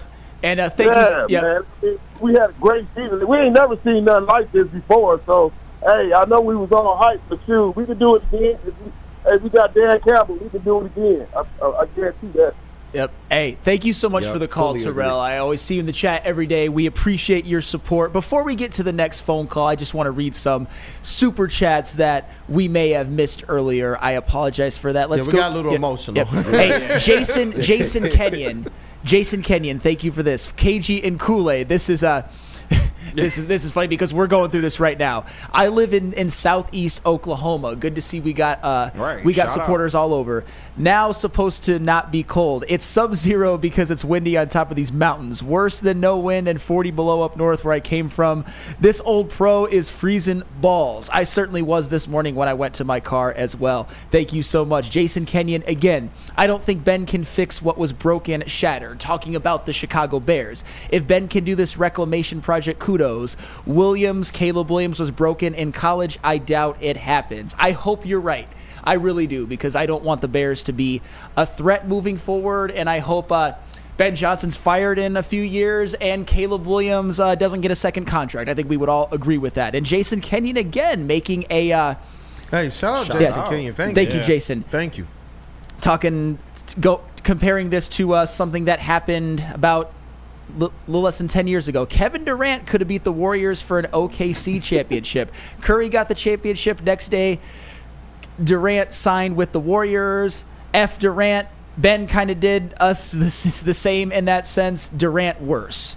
I mean, I remember that day with KD. He was getting fried. Oh, Kevin Durant was getting murdered. Well, the Thunder choked a 3-1 series lead, and then the Warriors win choked a 3-1 series lead. So. Hey, we don't People talk about forget about that. People forget that the Thunder were up 3-1. We don't talk about that, Chase. Like nobody ever talks about that, but that really is just like 3-1 choke jobs rarely happen, and it was back to back. Just 2016 it was the best year of sports all time. Absolutely. 2016 was the best year of sports ever. Best year of the NBA for me. The Cubs won a World Series. Yeah, that's fair. You had a 3-1 comeback in the NBA title and in the World Series. You had the buzzer beater Villanova over UNC. You had the 28-3 comeback. Yeah. You know, the only bad thing was Sidney Crosby won the Stanley Cup. That's fair. I remember that. I remember rooting so much against Sidney Crosby. I was just like, gosh, please don't let this happen. I felt heartbroken, man, when he won it. That's the shitty thing, though, is like, when I was always rooting for the Cavs against those Steph Warriors teams, and I knew it wasn't going to happen. I kind of felt the same way about the Sharks against the Penguins. I mean, the triple overtime loss for the Senators to the Penguins in the Eastern Conference Final, that was a gut punch. That team has not been the same since. No, they have not. And Ryan's reaction, this is a little bit of gloom and doom, but you know what? We're all processing it it the same way, I'm not mad at you. Looking forward, most difficult schedule, transitioning both coordinators, losing Hank Fraley, Decker, and Ragnow are old now. We're regressing next year. And I'll tell you what, Frank Ragnow, he's been a warrior for what he's done, but Frank Ragnow is still a damn good football player. Absolutely. I don't know how many years he has left. The guy I'm more worried about is Glasgow. Maybe a little buyer's remorse. We'll talk about that more this week. We're going to get to it today, but Ben Johnson had to go F up everything. Thanks a lot, Ben. Benny boy. Ben. Hey, that's the thing. I feel that because it's like on the other side of it, after you get the emotions out, after you get your feelings out, because I feel exactly how I feel, I'm not worried about this Lions team next year. The schedule, it just doesn't concern me that much. If this team is who we believe them to be, there will be a team that continues to rise to the occasion. And if people have any fears or concerns, just like think that people are still underestimating, especially when you get an Aiden Hutchinson and a Lee McNeil back. I think people are underestimating that. I believe people are underestimating what Brad Holmes will do to make good on Dan Campbell's promise of reloading. But I know we got packed phone lines. Maybe we take one more and then take a break. Let me read a couple. How about I read a couple more super chats? We take the break and then we get to more calls. Because and again, I apologize for not being more diligent a little bit early because they were coming in, but we want to get to all of them because Burn, man, you have been supporting us from the beginning and you're doing a great job as well today. Ben stabbed us and whispered "bear down" in our ears. Man, wow, that's a very vivid image. But hey, Kool-Aid. Also, can we please start filling up LCA when the Pistons play? You guys are sad. Come on, not us. Although I need to go to some more games. I'm at every home game except for Sabbath. I know you are. I'm going to Cavs Pistons February. That's going to be a good game because the Cleveland Cavaliers low-key are having what could end up being a historic regular season. I'm trying to actually trying to get down to the Pacers Pistons game in Indianapolis. I actually want to go to that one. Indianapolis is a great city too, and I'm sure you would know that. Sheldon Hopka. Lifting like I want to break Ben Johnson in two. Hey, it's therapy. Get it out, people. Like, at Planet Fitness, of course, doing your bicep curls and doing your shoulder raises or your bench presses or whatever. Shout out to the Planet Fitness studios. Absolutely. Hey, you know what? I'm not mad at you for that because Ben Johnson, he looks like a pretty small guy, but he's probably bigger than you think. But still, good luck, Sheldon. Can't wait for the offseason. Brad Holmes, Cook, Book, and healthy 2025-2026 Lions. FTB on repeat in my head. Thank you. Whatever gets you through your workouts, whatever gets you through this pain that we're all in right now, I'm not mad at it. This is a very interesting time that none of us thought that we were going to go through. I think nobody thought that the Lions were going to lose in the divisional round. It's like this is the way it comes to at least an make end. it back to the NFC Championship. It's like running out of gas on a freeway versus running out of gas right there seeing the gas station. It's like on a freeway. But hey, walking you know what? Up 96. Let's say what up to some more friends. Absolutely. We'll get back to some phone calls, but we do got to talk Pistons for a little bit. Yep. And we got to get to what's trending as well. Absolutely. Let me tell you about Les Stanford. New year, new you. How about a new car? Les Stanford Buick GMC is here for you. Get a 2025 Hummer EV SUT for 24 SUT.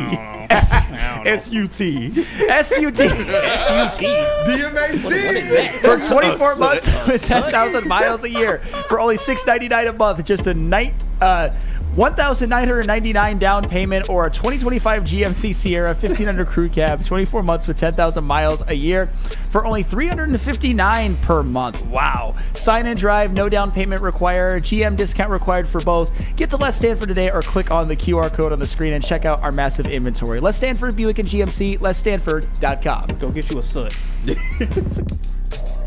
How do people feel about getting a Planet Fitness membership for $15 a month? How do they like working out in a clean and spacious gym that's filled with equipment for every workout? And how about free fitness training in the judgment-free zone that leaves them feeling energized all day long? Join Planet Fitness today with the free PF app, online or in club, and start getting that big fitness energy for $15 a month. Is that an octopus in your pants, or are you just happy to see me? See what I did there? Go Red Wings! From Octopi experts Woodward Sports. Stop searching for a vehicle and start finding one.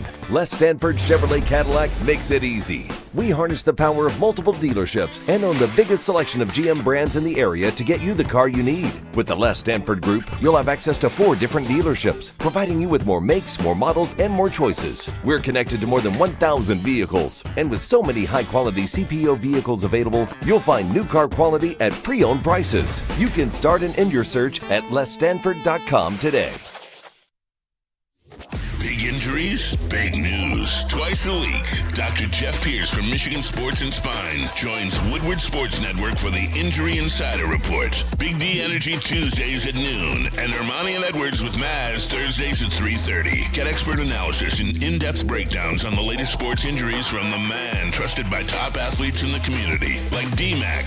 Whether it's the Lions, Pistons, Tigers, or Red Wings, Dr. Pierce talks us through it all. Don't miss the Injury Insider Report with Dr. Jeff Pierce, your go-to source for understanding the impact of injuries on the games and players we love. Only on Woodward Sports Network. Scan the QR code on the screen or go to MichiganSportsandSpine.com to see if Dr. Jeff Pierce can help you. Game is won in the trenches, and our big fellas don't mess around. The Woodward Heavyweights on Woodward Sports.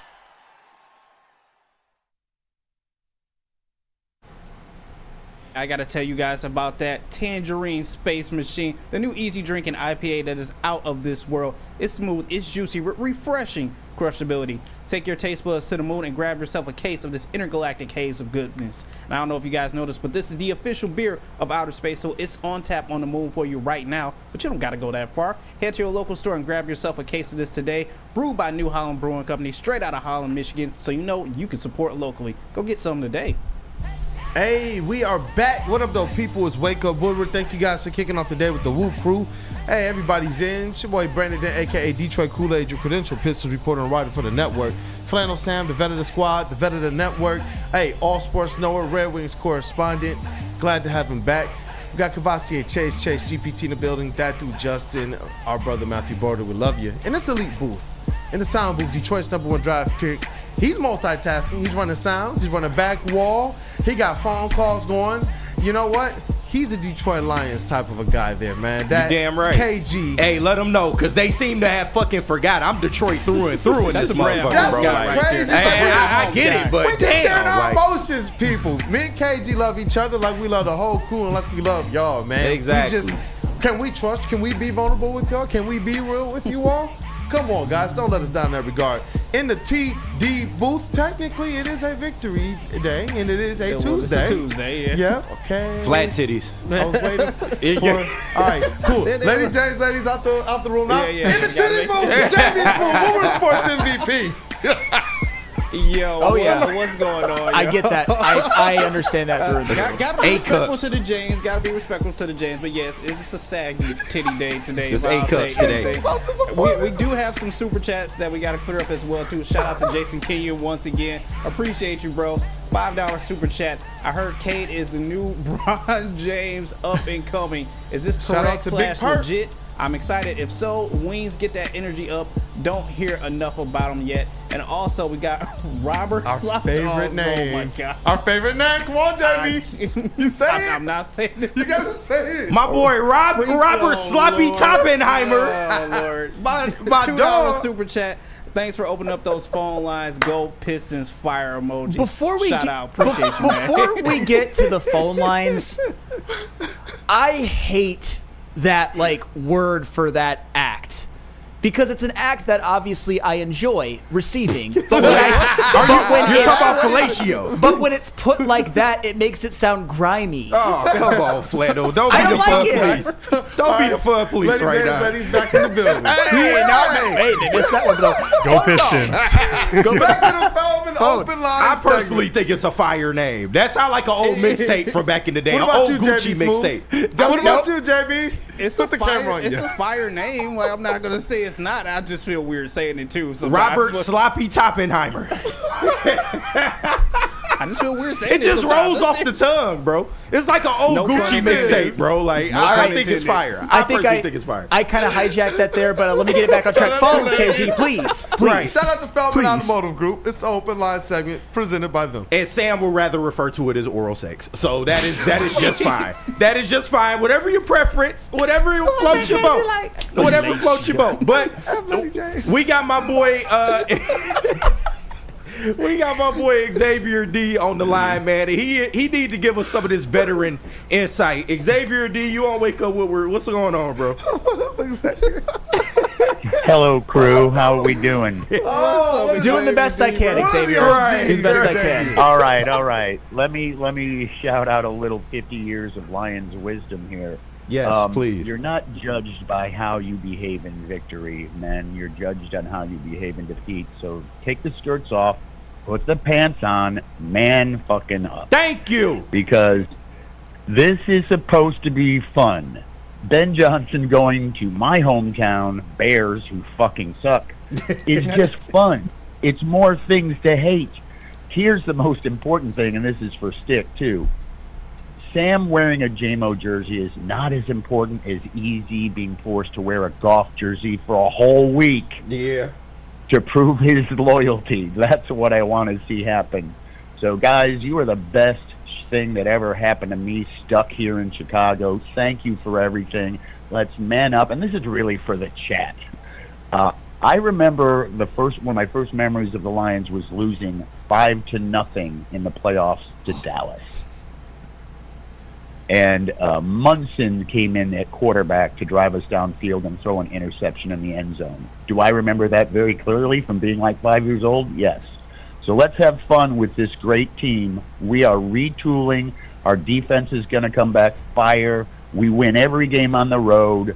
Screw the schedule. We are going to win it all next year.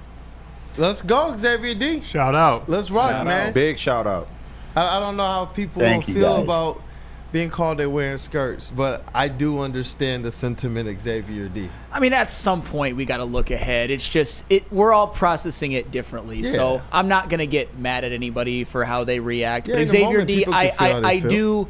I do appreciate your perspective on it all, especially somebody who the 5-0 game. I can imagine that was just an eyesore to watch for football fans everywhere. He's a big supporter too, like Xavier D. Shout out to you, man. Shout out to you. Thank you for calling. Shout in out. too. Thank you for calling in. Who do we got next? Yeah, everybody, we appreciate your patience. Just bear with us. Freddie, I see you. We'll be coming to you next. But right now we got Cortez. Cortez, what's up? You on Wake Up Woodward, bro? What up, though? What up, though? Hey, what up, though? Thanks for calling in. What up, though, Cortez? Look, I mean, I love y'all show, man. Y'all do a good job, man. Keep it up. Keep it up. I love it. Thank you. Love you, man. Appreciate it. First thing I want to say is, man, congratulations to Ben Johnson, man. He took the best job available. Why am I going to the Raiders? This is the best job available talent-wise. Receiving core. We have a tight end. We have a young quarterback. And you have a decent defense. So this is the talent-wise, it was the best job available, man. So I'm anxious to see. I really want to see what everyone calls Ben Johnson an offensive genius. I'm anxious to see what his offense looks like with a mobile quarterback. I really want to see what that looks like.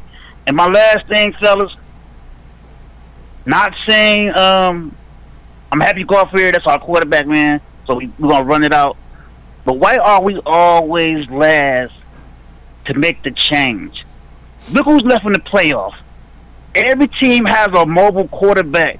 I'm not saying run 20 times, 10 times. Just the thought of it being there, your quarterback able to do that. Why are we always last to change? I think we are literally the last team with a statue. Literally. We are the last team with a statue, man. So... Yeah. It's time. I'm not saying change a little bit. Joe Burrow still exists. But Joe Burrow can run. Joe Burrow can run. He's more mobile than Golf. For real, man. We are the last team with a statue, man. So I'm not saying change Golf next year, but man, it's time to get with the times, man. Having a threat back there just to run it here and there, man. We need that now. But good job, fellas. Love you guys, man. Keep it up. Yeah, I mean, thank you, Cortez. Yeah, appreciate it, Cortez. Thank you. Here's the thing: Jared Goff did have an MVP caliber regular season, but he does have some making up to do next year and some allegations that he has to answer for based off of what he did in the playoffs. And he is under contract, so he's not going anywhere. So we're going to see, like I said, Jared Goff is responsible for how his legacy is going to be viewed. He's either going to be a Super Bowl winning quarterback or he's going to be somebody who did a lot of great things but ultimately fell a little bit short. So that's up to him, but he's going to be here next year. Who do we got next, KG? Somebody get Goff a treadmill in the offseason. Listen, hey, we got one of the great callers of our time. Is this who I think it is? My boy, Freddie Felt 313. Somebody I know got my back. Freddie, you on Wake Up Woodward. What's up, bro? What's going on, man? What up, though, Freddie? Hey, what up, though? You know I got your back like chiropractic. You damn right. What up, though, Freddie? Thank you for calling, brother. To get my shit off. Yeah, can I get a couple minutes to get my shit off here? Absolutely. All right. Well, let me just say this. Last year, and Sam, you were up there. You were up on that desk when I called in. And I said it felt like I walked in on someone sleeping with my wife. Damn. I was on the show that day. Yes, sir. This year is a little bit different. This year felt like I unlocked my door and let the burglars into my house and helped them steal all my shit. Just baked the cookies on the way out. Hey, don't say I made you cookies. Like they're just taking all my shit. Just here's some cookies, guys. Thanks. That's what this year felt like. What a sickening, just shocking feeling, man. I've been so numb for the past few days. Dude, I took PTO from work for February 10th. You know how demoralizing it was to, like, go to my manager and be, yeah, I'm not going home to Detroit for Super Bowl. Like, you know, took off my PTO. I got to say this. Looking at all the trolls in our chats and the comments on social media, I've stated this since the Colts game. We are not America's team. We are Detroit's team. It's so different right now. To quote the great poet Kendrick Lamar, ain't nobody praying for me. Nobody's praying for us. That's a fact. People were mocking us, laughing at us. Rams fans clowning us, telling us to enjoy Cancun. To that I ask, y'all want the aisle seat or the window seat next to the Lions fan on the flight to Cancun? Fuck out of here. Calling us poverty, shitting on our beautiful city. This is why we're Detroit versus everybody. This is why I've been so harsh to people that have been telling me, oh, hey, Fred, I'm rooting for the Lions this year. I don't care. I don't want your support. It isn't genuine, and it isn't hard. It isn't hard to go, oh, they got new cool unis, and they got a fun offense. I'm a Lions fan. It is hard being a Lions fan. I'm from Pontiac, Michigan. I had no choice in the matter. I've been a fan for 41 years. Being a Lions fan might be the hardest fandom in all four major sports. This offseason and on will prove who the real Lions fans are, because I'm seeing a lot of SOL zombies just coming up from their graves. Brains, SOL, brains. All these SOL zombies. You are softer than baby shit. Go root for the Chiefs and Patrick Mahomes. You can join Caitlin Clark and Tay-Tay and root for the Chiefs. Shout out Kermit. Go find a new team. Because you know what? Another quote, to quote another great poet, Bobby Shmurda, Mama said no pussycats inside my doghouse. As far as the snake Ben Johnson is concerned, hey, don't worry. Big Curb will pick off his wide receiver when he decides to throw with him instead of Caleb Williams in a crucial part of the game. Don't worry. We'll have the hardest road schedule I've ever seen next season. And you know what? It'll be our toughest challenge to date, but I'm confident and I'll be ready for it. And you know what? I'll be live and in person for a few of those road games. I will be in Cincinnati for Lions Bengals, Goff versus Burrow. That's going to be a banger. Yep. I will be in the building, but most importantly, I will be in that dump of a stadium in Landover, Maryland for the Commanders-Lions rematch, because I want to see the look in their eyes when we get our get back.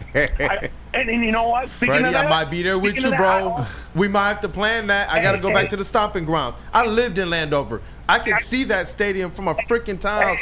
I hate everything about this right now. Hey, Kool-Aid, we'll go get a nice Peruvian plate with some mamba sauce on the side. You know Mamba what time sauce, it is. the We'll red throw sauce, down. that's magic. You already know that. Yes, I can't sir. hate on that. Hey, and speaking of the DMV, I also have my tweet lined up for Kevin Durant after the Eagles take care of business on Sunday. With his I'll be fired up, Freddie. With his hairline looking like a half-eaten drumstick ice cream cone. I got something for him. I saw him and the players wearing buffs in our locker room. Total disrespect. We will get our lick back next season. You know what? We ended these last 2 seasons miserably, but this team has overcome so much, man. Oh, yeah. And at full strength and being reloaded, we will be back. And just like Detroit, we get knocked down, but we will get back up again. And fans, you might be down right now. Take some time and get back up again, because this team needs you, this city needs you, and most importantly, true fans, we need you. JB, KG, shout out. I will be boots to the ground at the WWE Royal Rumble You here. damn right. And Go. Indy for Woodward ringside. Let's so go! Any content, you know what's coming. You know the content's coming soon for all the wrestling heads in the chat. Lastly, we're 3 weeks in, and 2025 is the worst year ever. It's some bullshit so far, right? I can't lie to you. I'm taking some time. Yeah, for real. KG knows. So I'll be taking some time off from sports until March Madness. I got to get my mind right. I got to get my mentals right. I'm just going to read just a bunch of books for the next 2 months. But I will say this. Thank you from the bottom of my heart. Thank you so much, Woodward Sports, for being the narrators for the landscape of sports in our beautiful city of Detroit. And all the dorks and the basement dwellers on socials, remember this. Woodward Sports does speak for Detroit. Detroit versus goddamn everybody. Michigan still owns Ohio. Yeah. One pride till the wheels fall off. I'm out. Let's go, Freddie. Up, man. My boy Freddie, felt. bro. Man, he texted me last night, bro. Please have the phone lines open. Yeah, and you dog. know what? He did not disappoint. He never does. Thank you, Freddie, from Have a Day. Everybody that's been supporting, the calling in, the super chats, and all of that. And Jordan from MI, it was something that Freddie Felt said that got his ears peaked up, and that's why I was like, I need a little bit here because this is going to have to go on the docket soon. What's going on with this hardest road season? Is that confirmed? You haven't seen the schedule for next year, buddy? It's not in order, but you see the teams. Games. It's a bear. But you know what? Think about what they did this year to go undefeated on the road, largely without Aiden Hutchinson. Yeah. Come on. I mean, probably not going to happen this upcoming year, but you know what? This season proved that you don't 15-2, what does that ultimately mean if you don't finish the job? So honestly, I'm a big proponent of getting the 1 seed, but who knows what's going to happen next year? And who knows what's going to happen with those teams? You never know about these schedules until everything plays out the way that it plays out. I mean, Joe Burrow could get hurt again. I don't want that to happen, but it happened last year to where if you went to Cincinnati late in the season, you were getting Jake Browning instead. A little bit of a drop-off, so we'll just have to see. Yeah, and I see Stephen David as well. Another thing that Freddie said that got his ears peaked up. He says KG and JB finally giving us a wrestling show. Yes, Woodward sir. Ringside, among other content, is coming to the network. Stay tuned. It's going to be hitting pretty soon. You guys have how many episodes already? 4. And you're going to be doing a couple more. So shout out to them. New teasers on the way. We got new fire teasers for y'all. So definitely forward to it. We got 4 callers. We may not get to everybody, so we appreciate everybody being patient. Let's go to break Shane. first. Oh, you want to go to break? Let's go to first? break Okay, first. yeah. And I think we then can just hear from our sponsors real quick and then hop back into the phones. If Absolutely. That works. All right, so I will. I'll go Feldman. I'll go Feldman. Yes, absolutely Feldman. I'll do Feldman and then I'll do Mark White. Feldman Chevrolet, Detroit's #1 Chevy dealer. Since 1996, Feldman Automotive has been driven to provide a fast, convenient, and first-class car buying experience. Call the Feldman Advantage with 18 locations of Feldman dealership in your backyard. Visit FeldmanAuto.com to find the location near you. Feldman Chevrolet, Detroit's #1 Chevy dealer, and then of course Mark White, the read that I tried to improvise yesterday and botched terribly. I've got it now. Dreaming of a new home, fake the financial pitch. Mark White Associates, your trusted real estate experts, are here to help. Mark White and his team will pay up to $5,000 of your closing costs. That's right, I said $5,000. Call Mark White Associates today at 248-290-8242 or visit them at markwhitesells.com. Again, call Mark White today at 248-290-8242 to make your dreams come true. And I gotta tell them about Soroki's real quick. Soroki's Crispy Chicken and Pizza. Even though our football season might be done, they're still continuing on with this football season, debuting their fresh signature flavored wings. Grab your friends, order a New York style pizza, and add some wings onto that order as well too. You can see the flavors up there as well. If you don't have time to order in store, you can always order online at Sorokis.com. Hey, we are back, and I see Mike G asks, what's the name of the show? It's Woodward Ringside, and it's not just wrestling. It's all forms of fighting. All forms of fighting. I know maybe before the end of the show, you guys can play the promo. Just get it ready, all right, JB? Oh, yeah. Definitely get it ready. And just before we go back to the phone lines, anything quickly you want to say about the show, just so the people know? Nothing about the show right now. I do got some super chats we got to clear up just real quick. Oh, I meant Woodward Ringside, just so they know, because people are asking about it. Yes, it's definitely me and KG. We've been working on this for a minute, giving you all your combat needs, combat that you got, UFC, WWE, AEW, TNA. We were at TNA events, and I know Freddie Feld's going to tap in with us a lot as well too, especially given that he's going to the Royal Rumble and other events as well too. But yeah, we got all your combat needs as well too. And now, already a couple sponsors. Too. So hey, which is crazy. We're trying to make moves right now yeah, too. we trying. Look at our guys. But shout out to you guys with the super chats as well too. Once again, Robert Sloppy Toppin. You damn right. Again, says it sounds like someone never got some good sloppy top. He's referring to me. I don't know who he's referring to. It's a grimy way of putting it. It's not sloppy. It can be if it's being done correctly. It's factual. I was about to say Maybe I've got like married man mind who doesn't want to be disrespectful about it. I don't know. You like a little dry mouth. It's okay. I mean, everybody is different. Like, you like a little dry mouth. Man. I'm not bad at that. You know what? I deserve that. I gotta measure my next comments, man. Oh, quick Kool-Aid. And then I gotta love say, that, girl. shout out to Bird as well too, sending in a $5 super chat. No, I put Ben Johnson in the same basket as the state of Ohio and Minnesota sports fans. Let's go, Bird. Let's go. Let's go. Shout man. out Burn. But who do we got next on the line, KG? We got my boy Shane Daniel. You've been holding for a while. We appreciate you. You on Wake Up Woodward, man. What's up? Hey guys, you good? Yeah, we get you. Yep. Hey, what up, though, Shane? Thank you for calling, brother. Hey, thanks for having me, guys. A couple things real quick. I've been thinking about this for a while, and this has actually nothing to do with the sports, but I wanted to speak to Sam directly. I just want to say, Sam, I'm proud of the way far you've come along since you started here, man. I've been listening to about 3 years now. I remember when you started on the couch with two people who are no longer with the company. We don't use the same name, but in the morning, and you just worked your way up to where you're at right now. It's basically being like the heart of Wake Up Woodward. And just want to say, from those of us that know and that have been there for a while, I know you get a lot of shit in the chat and a lot of flack from even other people on this show, but man, you keep doing your thing. Just want to say I'm proud of you for everything you've done, and I've been thinking about that a lot. I just want to thank you personally. Thank you, Shade. I appreciate that. Made possible by people like you, and of course people who I worked with in the past. Got a lot of love for them, and I got a lot of love for who I'm working with now. So thank you, Shane. Yeah, and there's that, and then also these Commander fans and these Vikings fans and these Bears fans that are in our chat. Freddie Feld kind of took my thunder earlier by doing a Kendrick Lamar quote, but I got another one for them. I just want to say, you guys think, I'm going to paraphrase a little bit. You think our lives are football? That's whole shit. We got kids to raise, especially I know me, KG, and Kool-Aid, and hopefully Sam and Chase soon. We don't got time for that. Like, we got to, we're upset about this, but we go back to our regular lives and it's all said and done. And we got more important shit to raise than worry about just football all day, like they think we do. I'm glad that he put it that way too, because that's what it is. It's just kind of, you got the energy, you release and you move on. And why? Because that is the Detroit way. We go and we get it out the mud. Even before the Renaissance, we saw people still not just surviving, but still finding ways to thrive. Yep. That's the thing. So when we see the Renaissance, it's us really skating into what we know we earned. And I know that the Detroit Lions team, especially under Dan Campbell, this is just a little bit of temporary energy. What we're going to do, just like we saw him have his emotions, this is our day. Mm-hmm. This is our day. And beyond that, it's like, you know what?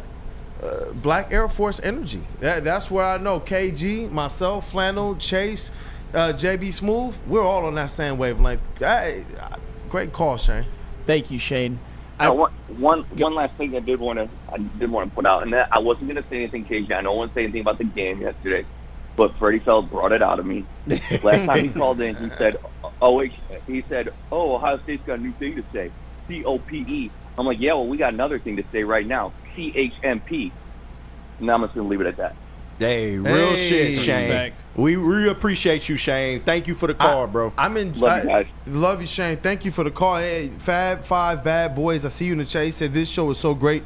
It makes my 2-hour drive feel like 5 minutes. Hey, bro, this show is so great. I'm able to deal with the pain of the Lions loss. Yeah. Ben Johnson cup check without a cup, and talk it out with my boys. Yep. And then we move on. My man Flannel getting the flowers he deserves. Damn right. Yeah. That's what I Thank love, you. man. And before we get to the next call, I just got to read this really quick from Jason Kenyon. You're the man, dude. I see it. I was a pro athlete. Shout out. Comment in the chat like what you were doing because I'm curious. Got to shout out my family friends. 4th generation cowboy Blaine Houston just won every round at International Finals Rodeo, Northern Michigan. This is my bag on wanting to bring rodeo to Woodward Sports. Hey, you know what? We will we'll consider it. Yeah, I mean, we were in the back last week. We were talking about we've been getting into Monster Jam, so like stay tuned in next month. Might have some cool stuff about Monster Jam coming to Woodward. But yeah, we're also talking about like the rodeo and other just cool stuff like that goes on and is a part of like that like sports entertainment world. Yeah, and actually, I've been to one of those PBR bull riding competitions too. It's actually pretty fun. I want to ride a bull. And then but that's what this new content is supposed to be about. With Woodward Ringside being our pilot, like our first one, a lot of this new content is supposed to be about finding a niche, bearing down,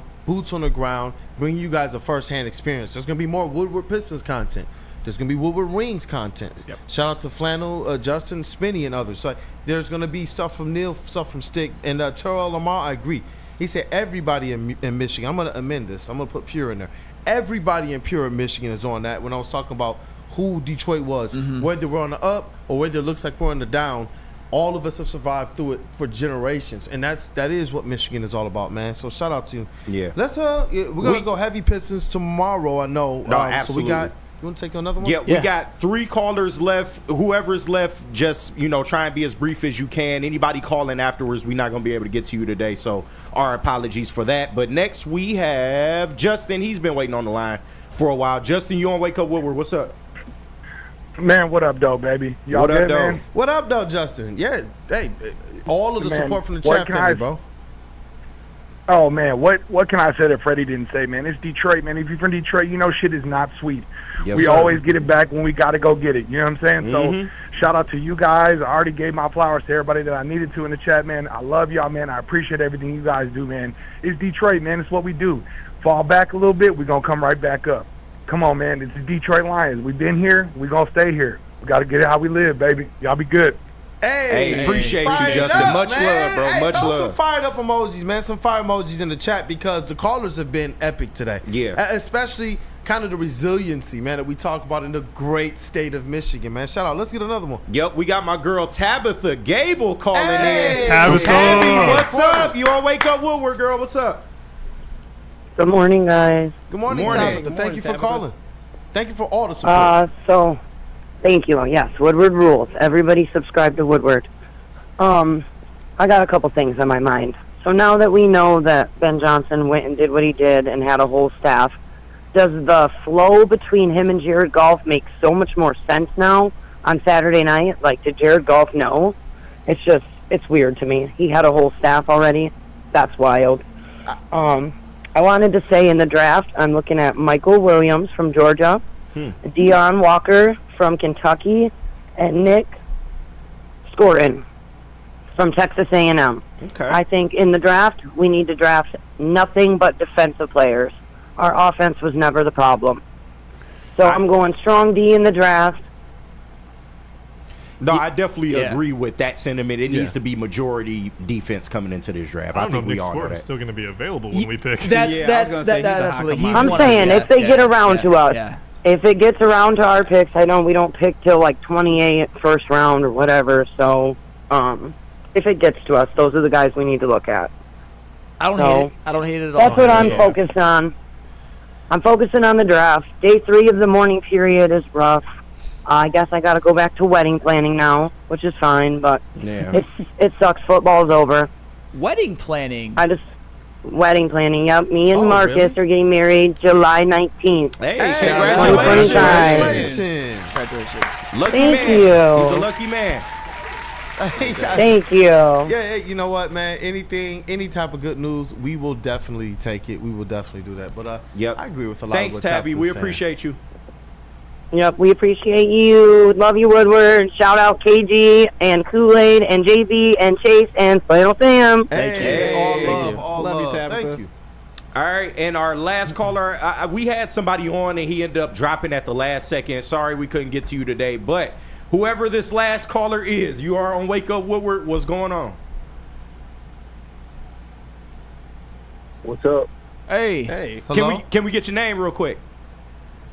Oh, you guys can hear me? Yeah, you good. Hey, this is Jason Pinion. Hey, shout out. Thank you for Yeah, calling. Thank you for yeah. supporting. Yeah, I've been supporting, and then Chase, if you want to get on a bull, man, y'all gotta get me moved back to Michigan, back home. I know everybody, and the one guy I mentioned, Blaine Houston, got a shout out to him. He won everything he could this weekend Shout at the out. international finals in Oklahoma. That's awesome. Shout I out was Blaine great Houston. friends with his parents, and that's a huge deal. You all right, Jason? Huge. You all right? Kinda. I'm happy. Lions didn't win, but whoa. A Michigan kid that damn near win the world championship. No, especially from northern Michigan. Woo. Hey. All I gotta say. Congratulations to Blaine Houston. That's an incredible accomplishment, and Jason, I can tell you are very proud and very passionate appreciate about it as your well. contributions today. And again, this is on me. I apologize for not always getting to all of the chats as they came, but I tried to get to I all don't of even them. care. I appreciate you though, man. Thank you so much. We definitely appreciate you, man. And but I had to. Go ahead. I'm sorry. I'm gonna clean it up. No, you I had good. to You shout good, out brother. to Blaine. He the only thing he did not win was a world championship. Yep. It's all right. And that's from northern Michigan, from McBain, Michigan. And when I come in on chats and all that with Woodward and saying we got to add rodeo, I came from there. Yeah. Rodeo was just as big as hockey and football and all that. So I contribute, and I want to get it added. And shit, I'd love you guys to move me up there. Hey, thank you, Jason, Yeah, man. no problem, Thank you, man. man. We always We appreciate support, all the love, especially dog. as you guys support us, and we got you, man. We got you guys. Hey, KG, do we have one more? Or we We do got time for one more. It's my homie Devin the dog. Pride You know of we Inkster. had to get you on real quick. Devin, you on Wake Up Woodward. What's up, bro? Bro, what's up, fellas? Hey, you know what? Can we just take a woo side for a quick second? I can't have my two brothers on the desk fighting about Ben Johnson. I know. Hey, the Lions He got from- us, bro. He not from 63rd. He not from 64th. He from 63rd. He the ox. He the ox, man. He the ox. Man, that as a Lions fan, bro, can we all just take a look back and say we're thankful, bro? We knew in the bottom of our hearts as a SOL, as we didn't want to say it, we all wanted to just act like we were brand new Lions fans. This was something new. We knew in the back of our hearts that this was coming in some form or fashion. I'd rather had been on Saturday night instead of 2 weeks watching Pat Mahomes get a flag from Aiden Hutchinson barely touching him. Yes, Flannel, I'm going to go there and say, I got you on the call. But, yes, we gonna woosah, because you know what? We're going to be back next year. We got all our players coming back next year, dog. Do you realize this? Mhm. Detroit, Realize this, dog. We have a scary defense when we don't have to depend on our offense. So all that bullshit that I heard, shut the fuck. Tell him. Fire it up, Devin. What the fuck you say? Yes, you know what? The fucking Detroit Lions gonna give it to you. Gonna keep giving it to you. What Jay said, we was 15-2, and everybody thought he was fucking crazy. Hell no, he ain't fucking crazy. We did that shit. He is off the dogs, bro. I've been waiting for this fucking phone call because you know what? I was called crazy, KG. I'm gonna have to call you out on this one thing. You said I felt like an SOL fan when I said I don't feel right about the Commanders being good at the same time as the Lions because the trajectory of just depending on our defense. Yes, I get it. We had the dogs. We had the fucking barkers. We had everything in the bullpen ready to go. But watching Amik Robinson go down, not Meek, I'm sorry. Watching our dogs go down at the beginning, Meek Robinson go down at the beginning of the game, man, that was the buzzkill and the saw that started everything. But at the end of the day, we getting that dog back because you think Brad Holmes about to let him walk out like that? You think Brad Holmes ain't going to reload next year? You heard Max Crosby, he said, if we don't get Ben Johnson, I'm getting the fuck out of here. I'm getting the fuck up out of here. He literally said that shit on fucking Wake Up. Bro, everybody, wake the fuck up. It's Woodward Sports. Let's go. Let's go. Hey, let's go, Friday Devin. East in the building. Devin the dog. My dog. One of the most epic callers. Hey, we got some pretty epic callers, man. Some OGs. Goodness gracious. And I think that we got a lot of emotion out. I know when the Aaron Glenn stuff hits, at me, it's probably not going to be as much emotion, but still the same feeling. Yeah. Because now it is. It is just time to just BTA again. It's just time, like Dan Campbell said, hey, I'm good now. Let's reload. Let's go. Let's go. Yep. Is that a show? I believe so. Heavy Yes. Pistons Sorry for everybody we couldn't Hold on, get wait to a minute, today. wait a minute. There is one we got to get to before we go. It's from, if I can pull it up, Dante151. Hey, shout out. Dante. If AG leaves, should the Lions go after Saleh for DC? As Flannel Sam once said, that's like porn to me. If the that's like porn to me. If the Lions do that, man, it would be interesting. And I think that I think that that's a good discussion for when it actually happens because we could probably get some segments out of that. So I appreciate you for putting that out there. Thank you so much. And Thank Jason you so much. Kenyon's, Yes, go ahead and read it. Yeah, it's $10 super chat. He wanted to put some context, just if you didn't understand. He said, I'm so sorry that I got emotional. And that's fine, bro. Like we take family, we here for you, y'all here for us. Y'all saw my emotion. Hey, it is what it is. And he said, but my friend's son winning the international finals, not the world championship yet. It was so special. I'm from Northern Michigan, and that's special for Michigan. So shout out to you, man. You know what? Shame on anybody who refuses to be able to see what your perspective is. I know for me personally, I would hope that people would take the time to understand my perspectives. And so from yours, I'm hoping that people take the time to get to know yours too. Shout out to you, Jason, for being a supporter and being vulnerable, man. That's what we do every day here on this show. And I know that the people who support us, who call in, who send in super chats, you guys are doing the same thing. And that's what it's all about, man. This is about the relationship that we have as kind of some of the narrators, as Freddie Feld said, but you guys as what we represent. So thank you guys for just being supports. And I think that's a show. That's a show. Shout out to Godfather is in the building. What up, though, Stick? About to get this thing wrapped up. Just a 2-hour Zoom meeting, guys. Nothing to see here. Anyway. Goodness. Hey, tomorrow, much more cheery things. I got the victory shades. Yeah. We're definitely going to talk about the Detroit Pistons, and we got the legend Rob here, who will be on. There we go. We back up, wait, baby. man. We Perfect. are back up. It's going to be epic time tomorrow. Fire show from everybody, man. It was dope. Shout out to our brother Matthew Broder. Shout out to that dude Justin. We appreciate you guys on the Godfather Stick. Let's get the chest pass and break it all the way down. Hey. That's a switch, man. That's an assist for you, bro. Kay Cunningham style. Hey. Shout out to Cavassier Chase GPT. It's in the building. Hey, man, you bought it today. What up, though? Hey, what up, though? Shout out everybody. Appreciate all the callers, everybody in the chats. We're going to get through this. One pride still. Loss sucks, but like Xavier D said, it's how you respond to the losses that define you. So shout out my dad. Shout out the guys at Seymour Ford. We'll see you guys throughout the rest of the day and the rest of the week. Hey, dope, man. To this elite booth, we got in the sound booth Detroit's #1 draft pick.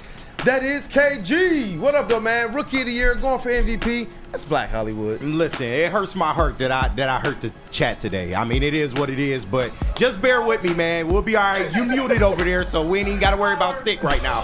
But it's on both of us, KG. I'm complicit, too. Yeah, it's all good. We just getting our emotions out, man. But it is what it is. The Lions will bounce back. Shout out to everybody in the chat. We appreciate all your support. Even movies and stuff who's in here just getting his shit off. Commanders fans, I understand. Get your shit off. It is what it is. But we going to be back. We going to be back. And shout out to my team, man. Glad having everybody back together. Let's keep this shit rolling, bro. Yeah, this feels good. JB smooth, and I'm not going to say pause. It is what it is. WUW Crew, man. Get out the way or get dunked on. JB Smooth, that's WUW Sports MVP in the TD booth. It's a Victory Tuesday, and it's just a Tuesday. And the TD booth, what up, though? Hey, it's Victory Tuesday somewhere. JB Smooth. So, be safe out there. We got the coldest days this week. Today and tomorrow. It's colder than Ben Johnson's heart out there, so just be safe. And you know what, Nick Johnson. Hey, all I can say is next season we back up, we reloaded, ready to go. I'll be back. Terminator Campbell said that. Let's rock, man. It's your boy Brandon Day, K Detroit Kool-Aid, your credential Pistons reporter writer for the network, and we also got Flannel Sam, the vet of the squad and the vet of the network. Hey, just all sports knower, man, and great dude. What up, though? Hey, you know, KG, I appreciate that you and Kool-Aid were able to have a really substantive disagreement, because you know what? It's not always going to be kumbaya, even amongst everyone. I mean, who the F am I talking to right now? Like I've had like screaming arguments with everybody in this room. So like, hey guys, it is what it is. It wasn't me today. Right? Yeah, pretty much. But that's what makes for.